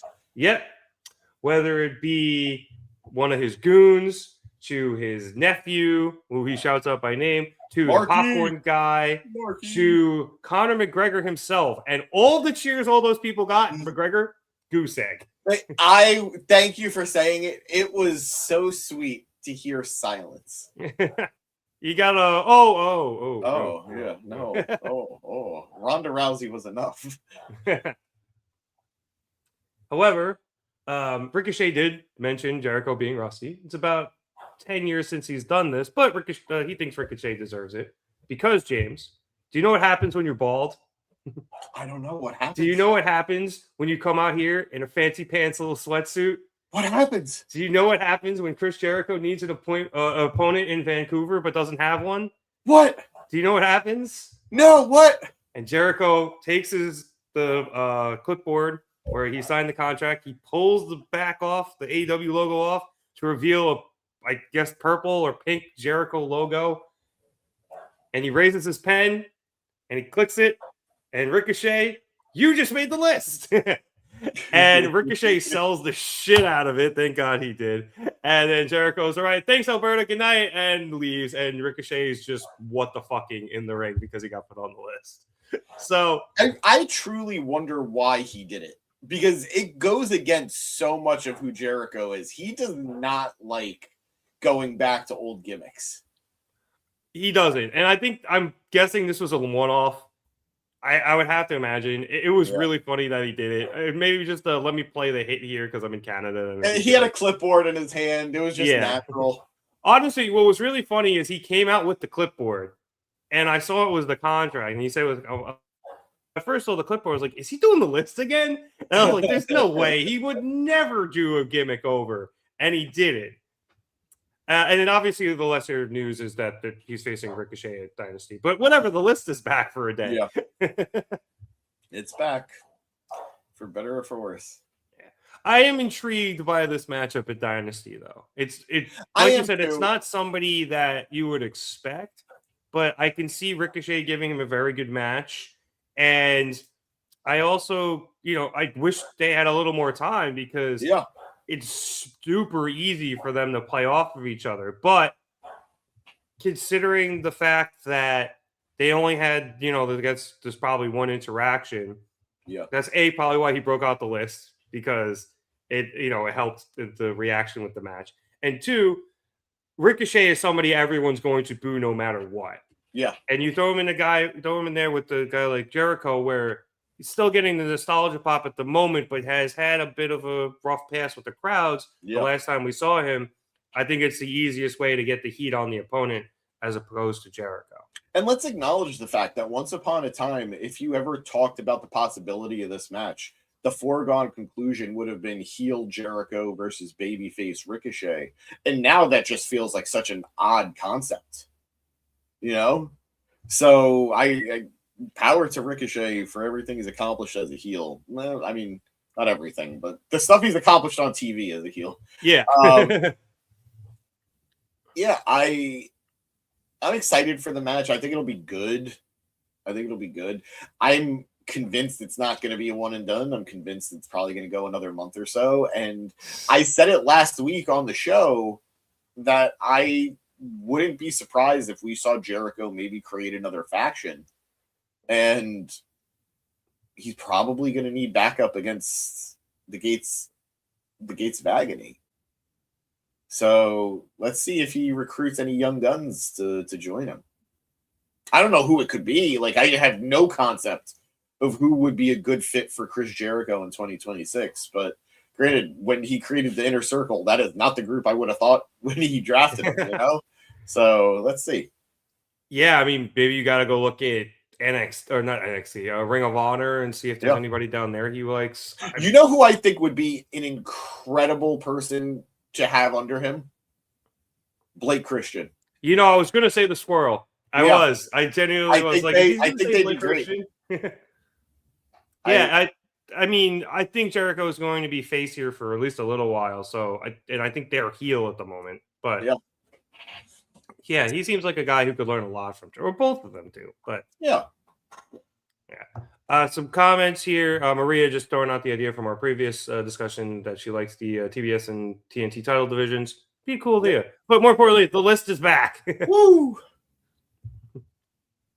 How long ago? When was the list last on TV? He said about 10 years. That's nuts. I would think it would be the Festival of Friendship. Yeah, the Festival of Friendship. Why is my name on this list? That was 10 years ago. I'm surprised he was even allowed to do it. Yeah, that's my biggest thing. That is my biggest thing. I would have thought all of that would have been trademarked. Well, maybe it lapsed. Maybe it's been 10, 10 years. Hey, I'm not going to go to WWE's lawyers, so it's okay. Nobody Nork. Yeah. Everybody be cool. Yeah. You know what wants to give Tony and Juice's alleged baby the all elite graphic? Maybe. Let's see. Charles saying maybe there's a corporate Jericho. In terms of a heel or him just being more, I don't know. He's singing the praises of the company. Yeah. He's very pro AEW right now. And he's going to be a babyface at least through Canada. Yeah. And he's going to get some nostalgia pops for a little while. I mean, my fear, and we talked about it. I don't know if I said it last week or at some point. I was like, he's going to cost Kenny the title. There can only be one Canadian superior in AEW at the time. And there can only be one Highlander. Yeah. Danny's saying you got corporate Jericho versus corporate man Punk. One is way more predictable than the other, and one is way more disappointing than the other. Which one is which is up to you. We know. See, Charles saying Jericho gave all the WWE enthusiastic fans or watching AEW a good nostalgia pop off of that. Yeah, that's what it was, and I liked it. That's all I needed. Yeah, if Jericho went to WWE, he just would have got Gunther and then It's probably specifically why he didn't go to WWE. Yeah, that's what everyone's speculating. I saw somebody make the joke that what probably ended up happening was they're like, all right, bud, we'll give you Gunther at WrestleMania and you can retire. And then he went back to Tony and went, hey, they're going to give you a really prominent, they're going to be a really prominent match at WrestleMania with one of their top guys, and not saying what it actually meant.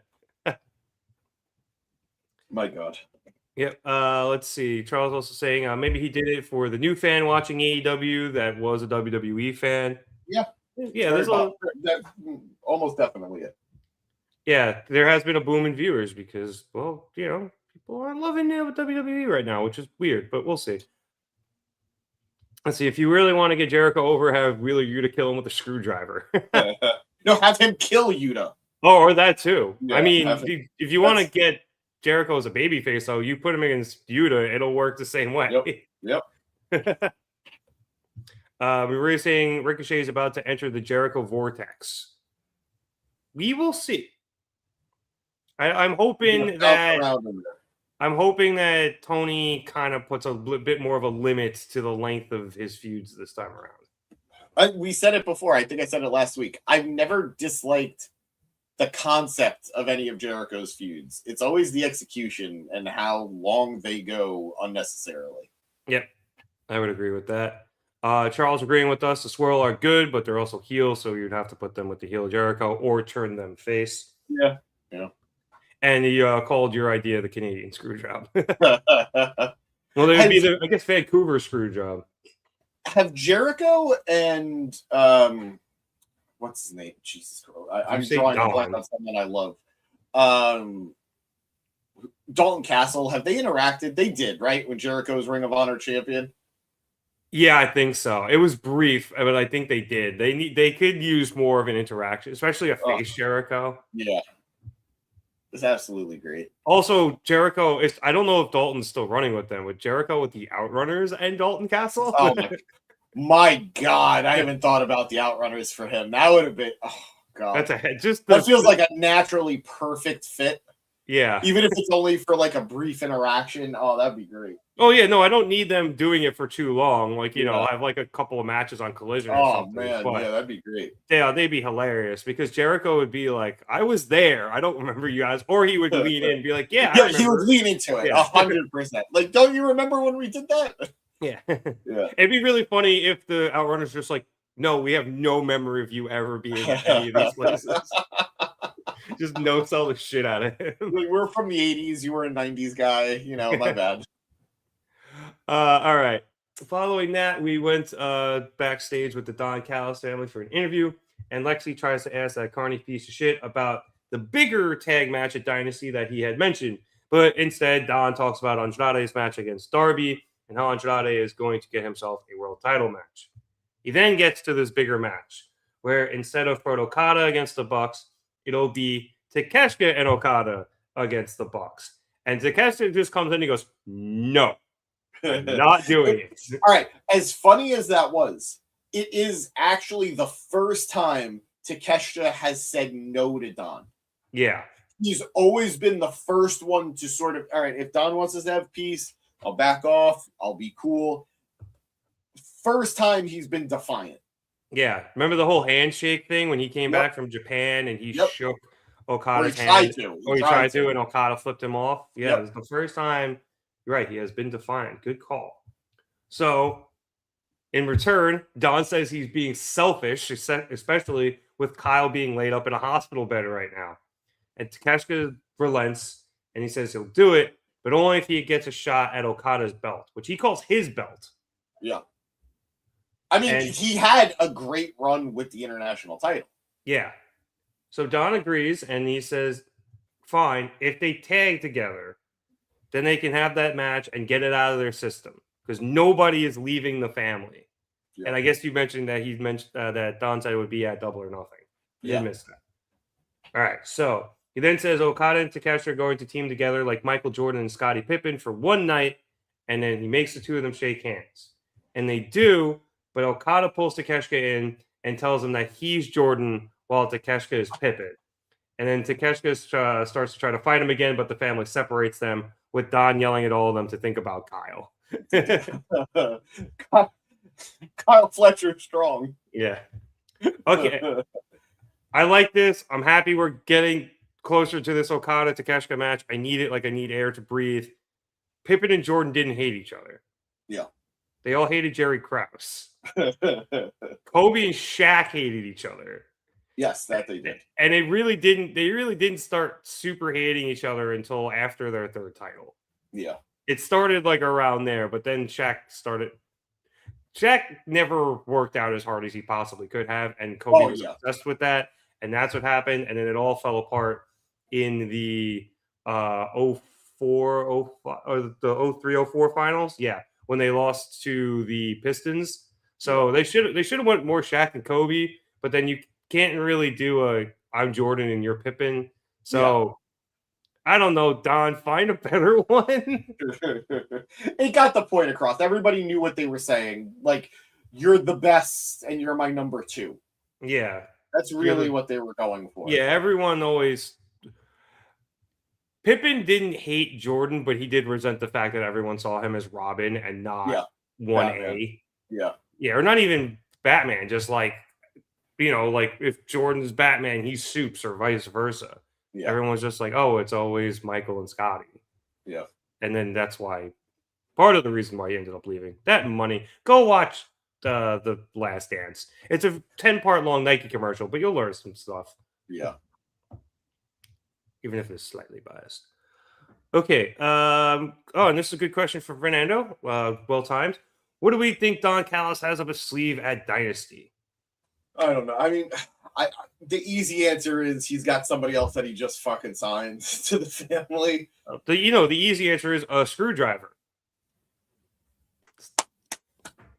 It's the most literal answer, at least. Yeah. He has had it up his sleeve literally on multiple occasions. Yeah. So I don't know. I think, maybe we get a new signing considering there's been all these injuries. Josh Alexander's out. Fletcher is out. Oh, I forgot Josh is out. Yeah. We're going to get to it in a bit, but we have whatever's going on now with Roppongi Vice and that whole thing. That is so random. But anyway. Yeah, so who knows? I mean, that also just could have been a quinky dink, and then they were just getting their revenge time. But yeah. Well, I'm curious to see what Don ends up doing. It should be fun. Fernando also bringing up on Collision, MVP said they're looking for new members of the Hurt Syndicate. Who would we like to see added to the group? Jokingly earlier, I said MJF, but that was just me being silly. I looked up, I read your question before Rev pulled it up, and there are, I'm sure, a lot of left field answers, but I think there are two names that I think legitimately, 2 to 3 names that could legitimately work. Now that it seems like I don't have any confirmation on this, I don't really know what's going on, but clearly something is going on with Max Caster. I do think maybe Bowens is a good fit. I know that he was kind of looking to join the Ops or something, but I would much rather see him with the Hurt Syndicate than the Ops. I think that's a much better fit for him. Yeah, I think Cook was scouting him, correct? Yeah. If not Bowens, I like the idea of another one whose partner unfortunately is now hurt and he's going to be on the mend for some time. Maybe Isaiah Cassidy. His promo work has gotten a lot better over time. He's gotten a little bit bigger, and they could use a young gun, So I wouldn't be opposed to Cassidy. And then the third one that I would do, the only reason I'm not super gung-ho on it, but I think his personality fits the best of all the people I've mentioned, would be Kevin Knight. But the whole point of what they do with the Hurt Syndicate is they don't like showing off. They just like beating down their opponents. And I think if you take that away from Knight, you're really hurting his character. I think he's in Shane Taylor Promotions, but Lee Moriarty is also somebody I've had thoughts about with them. I've seen some people mention Lee as well, and I'm not opposed to it, but his personality does clash a little bit with theirs. But again, that's something that could easily be molded over time. But I would love to see him finally get the AEW appreciation that I think he deserves. Yeah. So, he's still pure champ. Yes, and he's hell of a run with the belt. Yeah. I'm going to throw out a random one. He's not signed to AEW currently. Are you ready? I think he fits with the hurt aspect of it. Jonathan Gresham. Interesting. I think he should be taken out of Tony Khan jail. I think enough time has passed. He's very different for that group, but I think he hurts people. He hurts people. And of course, my heart will always say Keith Lee, but that's just never going to happen. Yeah. And I mean, I would love to get Cedric back in there, but I don't think he's coming over. He seems very content in TNA. Yeah. For some reason. All right. You know what's saying Don Callis family's blood in, blood out? Apparently. Oh, that makes me sad. Let's see. Yeah. Oh, with Takeshita saying no, he never does. So maybe Don cost him the match at Double or Nothing, and then you get face Takeshita versus Okada at All In. Maybe. Fernando saying Pippen hates Jordan now. He's heard all the things he's said to troll Jordan. Yeah, that's the resentment has definitely come later though. Yeah. And like when they were playing, they all just hated Jerry Krause. Yeah. I also think, unfortunately, it's become very manufactured. When you hear over the years, like after everything is over, oh yeah, you were always number 2. I would be resentful too at some point, you know? Yeah, Scotty is definitely somebody who's just like, no one gives me the recognition I should get for those titles. And he's not wrong. Yeah, he's not. Yeah, he's not wrong. You know, it's saying Horace Grant would be Cyclops from X-Men. Yeah. All right. That's not a bad one. Roddy would be good. Yeah, I mean, doesn't necessarily fit the vibe, but what's the vibe? Suits. Yeah. Okay. Yeah. Sure. No, I mean, he hurts people too. True. He does hurt people. But yeah, he would be a good fit. And he could use a mouthpiece. Yeah, but we finally got him to join a conglomeration. So yeah, that's my one thing. I wouldn't. Yeah. All right, let's keep things and rolling. Maria's saying she likes Kevin Knight joining the Hurt Syndicate. Okay, cool. Yeah, it's an interesting thought, but I think I agree with you in that he he shows off. I mean, a change of character could be interesting for him, especially if he does turn heel on Speedball, and for sure, I would assume Mystico following a trios title loss, but yeah. All right. Then we had Tommaso Ciampa versus Máscara Dorada. As I think I mentioned earlier, the winner of this gets the number 1 spot in the TNT Championship Casino Gauntlet match on Sunday. Just some notes here. Ciampa hit a Project Ciampa. I hadn't seen one in a while. Maybe he's hit him on Collision, but it was nice to see one of those. Dorada hit a neckbreaker by flipping Ciampa off of his shoulders. That was impressive. Yeah. That was awesome. Ciampa kicked out of that. Dorada then went to the top rope, but Ciampa countered by getting his feet up as Dorada came down, and then he went for the knee. Dorada countered that with a kick, and then I think he went to handspring off the ropes, but Ciampa met him there, and that got Dorada's feet caught up in the ropes, and then Ciampa was able to hit the Widow's Bell, and then he followed that up with the running knee for the win, and then he went like nose to plate with the title belt because he really wants Sylvie back. Sylvie, who is currently gold. Yeah, well, part of it's gold, part of it's silver. Yeah. No, I mean, unless you have anything for this, James, it was good. It was, the one thing I will say, nothing about the match itself, which I thought was good. Like you said, it was good. The crowd was super not into it in the beginning. They were really quiet. They really did not give it a lot of love. But as the match progressed, they got into it, which I think is a testament to how good Ciampa is, how good Dorada is. So I really did like that. Good on the crowd for warming up. And I don't know if you realize this, but we're getting an influx. We're getting an influx of CMLL and New Japan talent on the show. Yep. And I know I was asking about Forbidden Door. Maybe we are gearing up for Forbidden Door to be after. No, it's not going to be after Dynasty because that's Double or Nothing. Maybe it's the pay-per-view in between Double or Nothing and all in. and All In. That would make sense. So we'll see. Because then if you want any New Japan guys or CMLL guys or girls to be on All In, then you can set up some stuff at Forbidden Door. Yeah, no, I agree. And then go into it. I'm sure also that depends too on what New Japan's pay-per-view schedule is as well. Yeah. So. Yeah. And you got to find out where you're going to do it and da-da-da-da-da. August is hard because I think that's typically around the start of the G1 for them. Yeah. I think that's usually what ends up happening with Forbidden Door is that they have to wait for the G1 to end. No, yeah. We'll see. We'll see. Maybe if they can get it off in June or July, or I guess July, then it would probably be better. Yeah.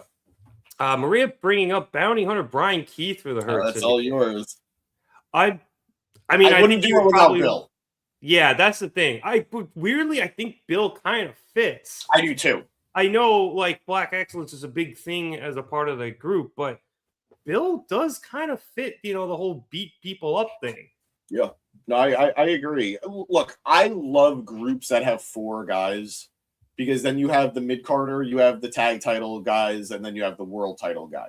Yeah. And I know technically MVP is a member, like, not technically, he is absolutely a member of the team, but, like, he's not an active worker. Yeah, so part-time at best. Yeah, I think having a tag team in that group that isn't Bobby and Shelton, have Shelton transition over to like the mid belts, like the Continental, the TNT, International, the TNT. Have Bobby jump over the world title scene, which I think he would really fit in right now. Yeah, but that would I would be cool with that. I would be cool with that duo joining. Yeah. But not just Brian Keith, though. Yeah. It's both or nothing. Yeah, definitely give me both. Because I agree with you, because then you can do Keith and Bill going for the tag titles. And like you said, Shelton slots in the mid-card. Bobby can go world title, or even, if he wants to go for something like the Continental, because that seems to be one of the bigger mid-card titles right now. Just because it's being defended more, but whatever. Yeah. All right. Following this, we had a backstage promo from the Dogs. Finley says that they didn't win their 8-man tag on Collision, but now they've set out to get 4 bodies, and they got 2 right here. And he steps aside to show Clark Connors beating down Orange Cassidy and the aforementioned Roderick Strong. Connors steps up and says that Mystico and Kevin Knight were lucky. There were only 2 of them there last week, but they're all together now. And then Gabe Kidd steps in, and he's come back. And he asks how the conglomeration are going to come at them with no backup because there's no one left. But he is not worried about them and instead turns his attention to Mystico and Knight, saying they run the trios division. But how are they going to do that when there's a 3-headed dog ready to bite their heads off? Finley steps back in and says that he said Friday, I guess even Saturday, they're coming for their bodies and they're coming for their gold. Not bad. All right. After that, we went to commercial, came backstage to an interview with Tekla, and Lexi tries to ask her about former AEW Women's World Champion and her opponent on Sunday, Jamie Hayter. But Tekla interrupts and says that she has to hear one more time about Hayter being a former champion. She's going to take Lexi out for a nice seafood dinner, wine and dine her, then take her to the strip club, bring her up on stage, and break every one of her fingers. I need you to know that every following event sent me on a path that I was not expecting. I hear it one more time. Seafood dinner. Oh. Wine and dine. Oh. Strip club. Oh. Stage. Oh. Break your finger. Oh. I wasn't ready. I wasn't ready. I believe the term is scaroused. I think the term is bonk, but I don't know why. I really don't know why. I hope this doesn't awaken something in me. I don't know. All I know is Dorothy Mantooth is a saint. Anyway, Tekla then turns her attention to Jamie, saying the game has changed since she was the last champ, and the only reason that she ever had the title in the first place was because Tekla herself wasn't there. But now she is, and Jamie is never going to touch the title again. Tekla then says that when she arrived in AEW, Jamie was the first person she took out because she knew Jamie would be the easiest. But Jamie kept coming back, not because she is the toughest, but because she is the dumbest bitch alive. Tekla is done playing games, and after Dynasty, she says she says Jamie is now going to become the dumbest bitch dead. All right. After that, we went to the ring with CNC, Adam Copeland, and Christian Cage. They come out, and Copeland starts by saying that jealousy and pettiness is what started all of this and what blew up rated FTR, as FTR said they were in Cope's shadow. But Copeland says that's not his fault. That's just that's just cold, hard bitch slap of reality, as he wasn't going to shrink his shadow to fit into theirs. Now they're going to go on to Dynasty, and CNC are going to get back to the top and become the AEW World Tag Team Champions. Christian gets the mic and says that FTR have been busy going around and pissing off the entire country of Canada.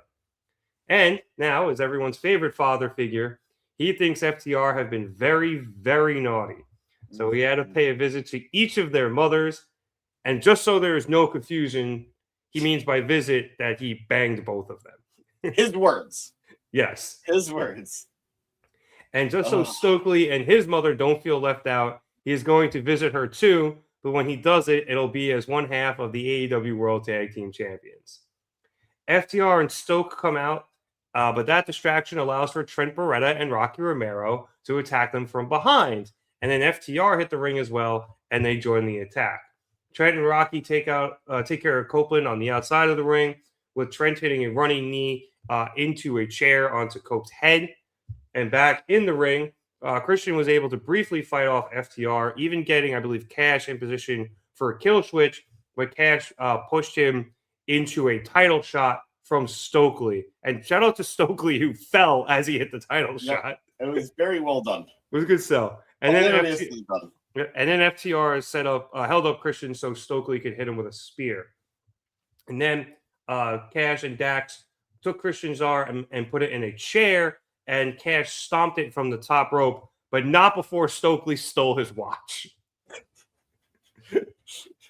So we are setting up some real underdog status here for CNC on Sunday, with Copeland getting hit in the head with a chair, pretty bad, and Christian's arm possibly being broken.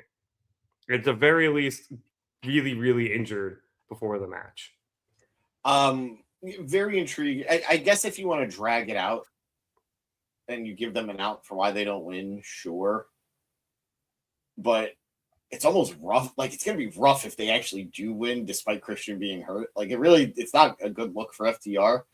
I mean, they'll be fine. I agree with you. Yeah, of course. But it's not. You shouldn't do it. But the RPG vice of it all is what really just confuses me. Like, are there no other heel teams that they could have used for this? Right?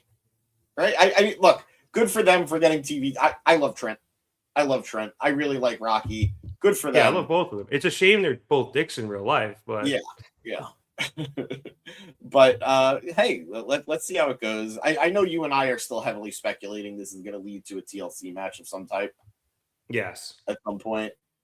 Probably at All In. Yeah, probably at All In. And I predicted the Bucks, but hey, maybe the third team is RPG Vice. Fourth team. No. Fourth team. Why not? But yeah, no, this was fun.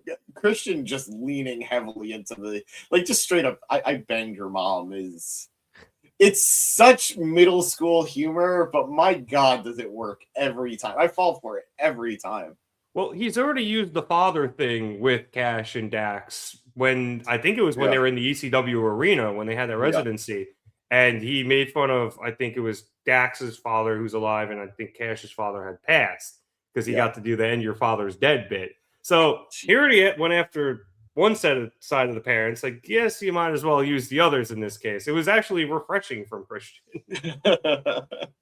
And I'm going to go with Maria on this. I don't know that it was necessarily his best, but it was really, really good. Yeah, the shadow line I liked a lot. Like, I wasn't going to shrink my shadow to fit inside of yours. Yeah, no, I agree.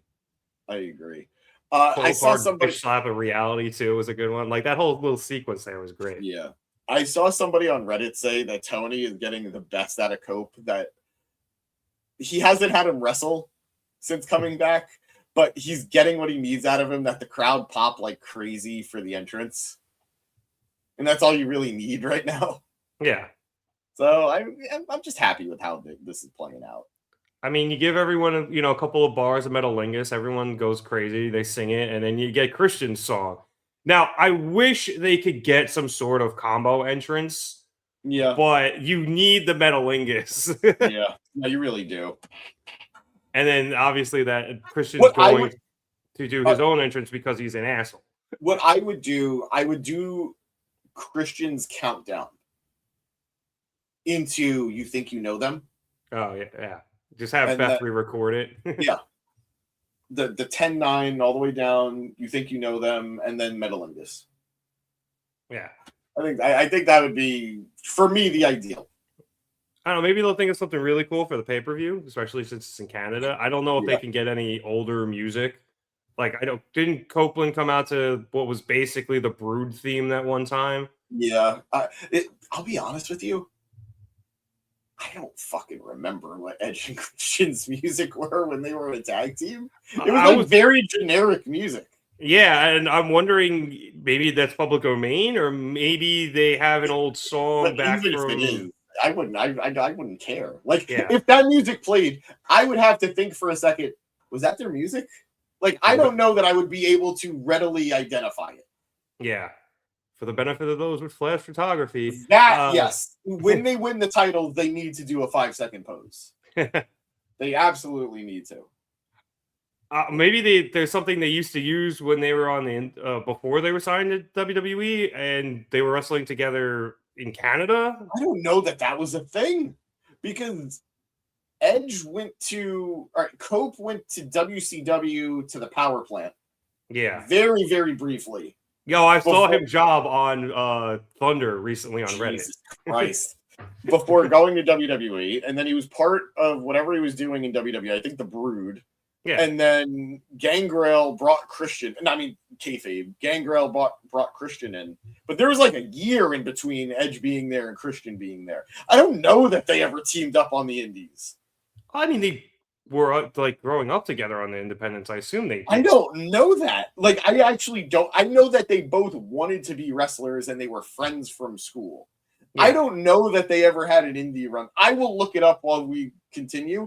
I can't definitively say that they're the Hardys, that the Hardys were wrestling in backyards and doing shit before getting to WWE. I was going to go more Sammy and Kevin, but yeah, like I thought they were tagging, but I could be wrong. Like, I don't know their history as well. Yeah, we'll see. Let's see. Maria's saying Rocky sucks. Rocky is great at being a little shithead. And hey, Chris, what's going on, dude? Chris just with I guess, I don't know if this is a fun fact or not so fun fact, but saying Sky Blue hasn't had a singles match since 2025. Well, she is in a tag team. Yeah. And I think that's helping her, because you could tell, and we talk about this almost every time we watch Sky wrestle, she is improving a lot every time she's in the ring. And I think having her in there with Julia kind of helps her out as well. And the two of them can improve together, and then when you throw Tekla into the mix even further, that helps the two of them improve that much more. Okay, they did work together before WWE. Yeah. Okay, so they did, but all right, yep, that's it. They did. I can see them having like a cool video package with stuff with that, like maybe before they join WWE, before they do their entrances. Their tag team name was Hard Impact before they changed it to the Suicide Blondes. And then in Japan, they worked under the name the Canadian Rockers. Oh, is this what was Copeland's old name? What was it, like Dalton Hardcastle or something like that? No, it's worse. Sexton Hardcastle? Yep. Oh, Sexton Hardcastle. God bless him. Like, top tier porn name. He got hired with that name. That's remember in How I Met Your Mother, there's Drunker Kid. You could definitely do porn star or wrestler. And oh my God, yes, that would be a. Let's talk about that. Let's make content. Yeah. Let's quick question from Maria here. Did WWE make the right decision choosing Adam over Christian? When? I mean, basically the entire time.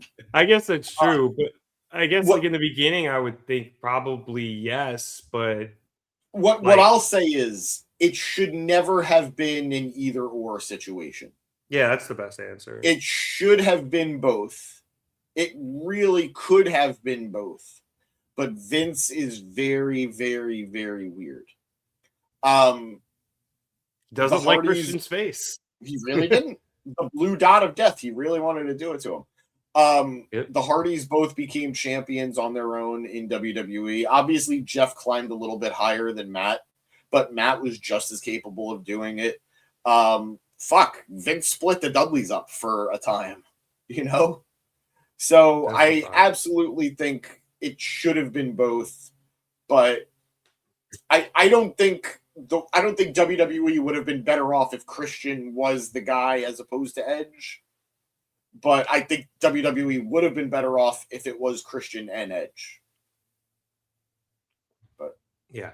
what can That you do? being said, if it is both, I don't think we get TNA. Oh, 1,000%. Christian going to TNA was a big deal. 1,000%. Yeah, that's a very 1,000%. weird domino that you might not think about, but I think it worked out great for both of them. Yeah, I got no complaints. I mean, I wish Christian got more, but I'm very happy with Christian's TNA run.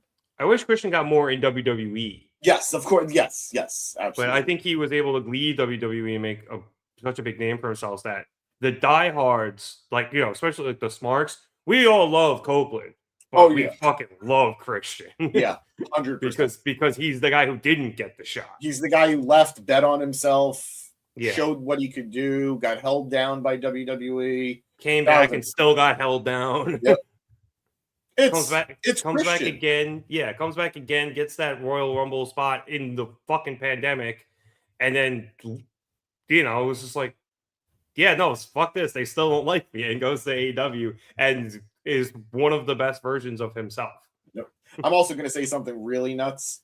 I'd say Christian's first entrance theme post split up from Edge is a top 10 wrestling entrance for me all time. Interesting. I would have to hear it again. It's been so long. Christian, at last you're on your own. And then it's just total crazy shit, but it's just so fun. It's so fun. I don't think I ever heard that one. I'll find it for you. Yeah, word. All right, let's wrap things up. We just got this last segment here, which was Darby Allin's backstage promo, where he says that people keep asking him why he needs the championship when they thought he didn't care about it or anything for that matter. And he says he needs it because he's scared. Scared he can't win the big one. Scared he can't be the face of the company because you need the world title to be the face of the company.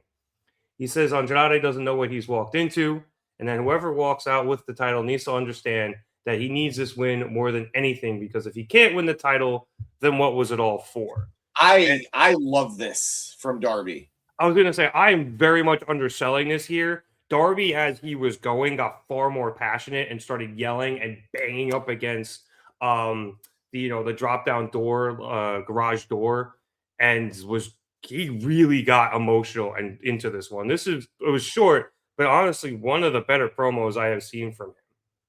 No, I agree. And we've talked about it before. We've said it the last couple of weeks about, well, Darby himself has said he never really cares or wants the title or needs the title, blah, blah, blah.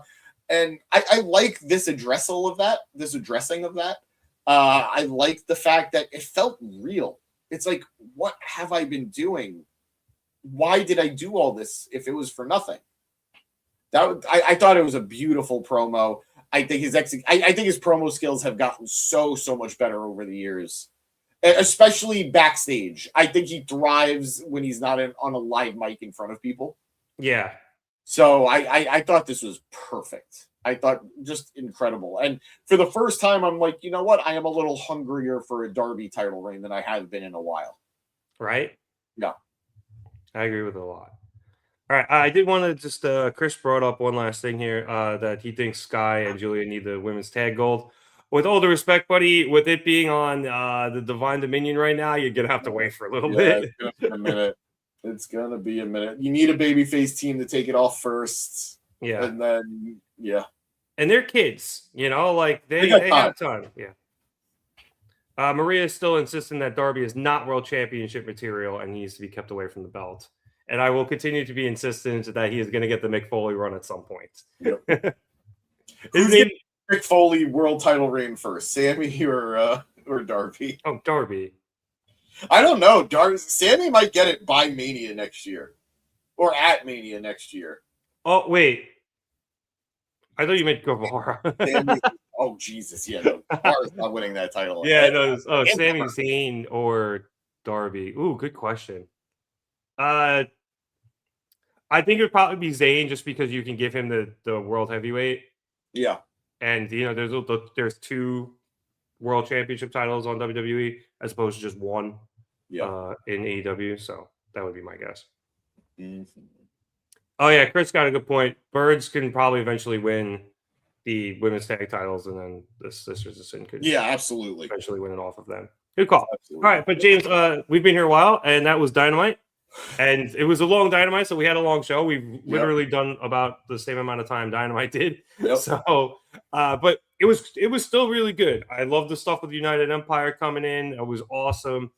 Kenny and MJF's promo was great, and top to bottom, I think they did a really good job of setting up for Sunday. I'd agree. I'm like I said, I'm very excited already for Sunday. I'm even more excited for Sunday after this show.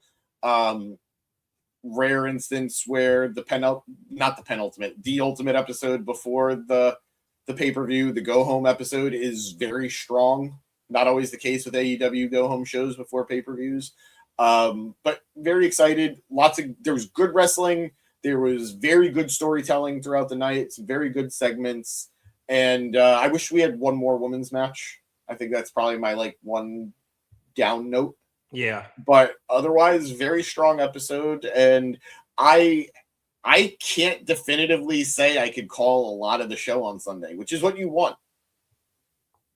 So, very cool. It's tough. I mean, I'd have to look at the card, but I don't think I can call anything off the top of my head. And I'm not going to do it now just because we've been here for a hot second, but I'm excited just because I literally don't think I know where anything's going any which way. Even the friggin' Jericho match, you would think that would be a slam dunk. And I'm like, well, he could lose. Yeah. You could set it up if you want to have a feud where he loses the first one because of, the Gaze of Agony, and then they have another match. But I'm going to do it real quick. I'm going to run it down. Chris might be right. Tekla probably might be the only lock. And even then. Yeah. Tony gets a little crazy with the women's division sometimes. Cope and Christian over FTR. I think Cope and Christian, but it's not a lock. It's not a lock. Yeah. Draw for Mox Osprey. I think it'll be a draw or Mox retains. I'm gonna say Darby over Andrade, even though I don't know. I really don't know. I honestly think whoever wins that will tell me who's going to win the main event.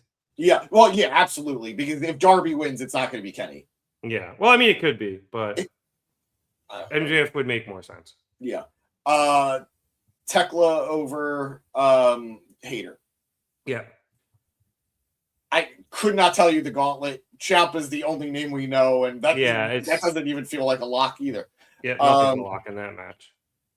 The Bucks over. I'm going to say the Bucks over the Don Callis family. Makes sense. I'm going to say Jericho over Ricochet. Yeah, but not a lock. And I'm not allowed to use logic in a Kenny Omega match. I'm saying Kenny over MJF, but that doesn't mean anything. Don't take my word for it. Wow, it loves busting my balls.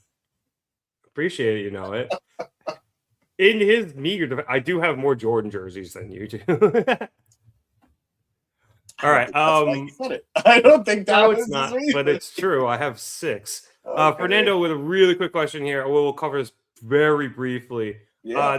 He knows this isn't a WWE thing, but he wants our thoughts on Pat McAfee being the one to talk to Randy. James might need a whole 5 minutes here. I mean, I don't need to go long on it. I can tell you. All right, you first, and then I'll tell you. Look, I think I wanted Cowboy Bob and I didn't get it, but I also think that this is just a symptom of WWE trying to force in celebrities because they're afraid with their ticket prices. Apparently, this was a call from on high from Ari Emanuel. Who is also Pat McAfee's agent. Yes, and if that's true, then I think this is all incredibly foolish. And quite frankly, it's incredibly shoehorned because you had a great story to tell with all of this history between Randy and Cody. And even if it's not 100%, a thing where they're like super connected, you just have the legacy thing and everyone knows that the two of them are tight. And you've had Randy staring at this belt for the last 2 years. There was a story there. It was super duper easy. And we're just throwing Pat in for the sake of throwing Pat in. It's sometimes the easiest way to get from point A to point B is just a straight line. Yep. And for some reason we keep adding left turns. 2 wrongs don't make a right, but 3 rights make a left. I'm going to ask a question. Do you maybe I'm old and outdated? I don't think Pat McAfee being part of this story helped WWE sell a single ticket. Nope. I don't think there is a single person on the planet who said, Pat McAfee, I gotta go to WrestleMania. And in which case they failed in what they were trying to do. I like Pat. I know Pat is a very divisive guy. There are people who cannot stand him and there are people who love him. I like Pat. I think he's a fun announcer. I'm glad that he takes time off because he's better in doses for me.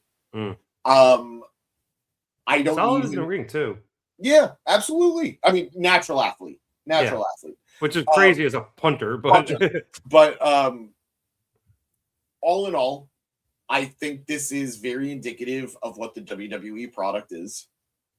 And Kenny Omega's words become more prophetic and more true every day. That interview he did months ago or last year at some point where he was just like, at some point, WrestleMania is just going to be Mr. Beast versus Logan Paul. And look at WrestleMania's card. You have Jelly Roll all over the place. I Show Speed got booked for a match. Yeah. Lil Yachty's apparently going to be in it. Lil Yachty. Form.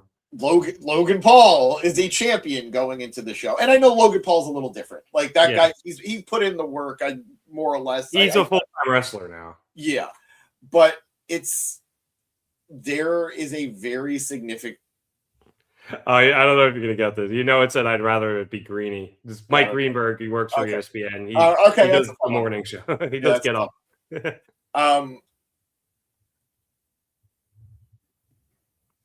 If what you're watching going into Mania is appealing to you, more power to you. I hope you really enjoy WrestleMania. We're going to be watching it. We're going to be covering it. I'm not going to WrestleMania this year. If you're super excited for WrestleMania, I'm very happy for you. If you're not, I get it. And I think Pat McAfee is just another straw that's going to break that camel's back with the company. And I don't know. I grew up loving WWE. I loved WWE. And it pains me that I can't say I really love WWE anymore. And it just makes me a little sad, but we'll see. Obafemi versus Brock should be fun. Yeah, that'll slap. Yeah. So you're going to slap me. Oh, yeah. So if you're not in love with the Pat McAfee decision, you're not alone. Yeah. All right. Greeny would be funny, dude, but he's like 100 years old. All right. I think that's everything, unless you had anything more to say about this episode, James. No, fun episode, but looking forward to what's next. Yes. And on that note, I would like to thank everyone for so much for watching us here at the Market Down Podcast. We appreciate it if you liked and subscribed. I know I was a little off tonight. My voice is still kind of coming back, but thanks for sticking around. If you like the video, it lets us know that you're enjoying what we're doing here on the show, and we'll continue to put out some good stuff. and subscribe. You can get all the great stuff here on the channel. We will be covering Dynasty this Sunday, so be sure to subscribe if you want to watch that. Got the Gym Pack Zone tomorrow. I'm going to do my best. I'm crossing state lines tomorrow, but I should be back in time to watch the show. But, yeah. Yes. And then we got Gym Packed on most Thursdays anyway. We covered Raw this last Monday. Probably we'll cover Raw this upcoming Monday. Yeah, as we get closer to WrestleMania, we'll probably end up covering some more of the WWE stuff. And then obviously, as Jane mentioned, we'll be on for both nights of WrestleMania in a few weeks. Not next weekend. Not this upcoming weekend. Next weekend. Yeah. Well, yeah, that's what it is in my head. A few weekends. Yeah. You want to check us out on social media, Instagram, Facebook, TikTok, Blue Sky, and Twitter. I keep forgetting Twitter. And good. Twitter should be at the bottom because they suck right now. Anyway, those links are in the description below if you're watching here on YouTube. If you're watching on Twitter or you're watching on Facebook or somewhere else, you want to check us out in some other places. Twitter is at marketdown_pod. Instagram is at marketdownpod. YouTube.com/@marketdownpod or /marketdown3665. Blue Sky is marketdownpod.bsky.social, or just search Marketdown Podcast and anything, and we'll pop up. And if we don't, let us know. Maybe we'll try to hop on and create a new profile over there. Yep. All right. Just we'll cover the end of the comments here. Chris says he loves every match at WrestleMania 42 except the 6-man tag. Okay. Yep. Let's see. Stephen A. Smith would have been a better choice. Don't be surprised if he pops up. Yep. And yes, Chris, thank you. It is now Thursday. Don't remind me. All right. Yep. So for James Asante, my name is Nick Cummings. Thank you so much for watching us here at the Markdown Podcast. Have a good one, everyone.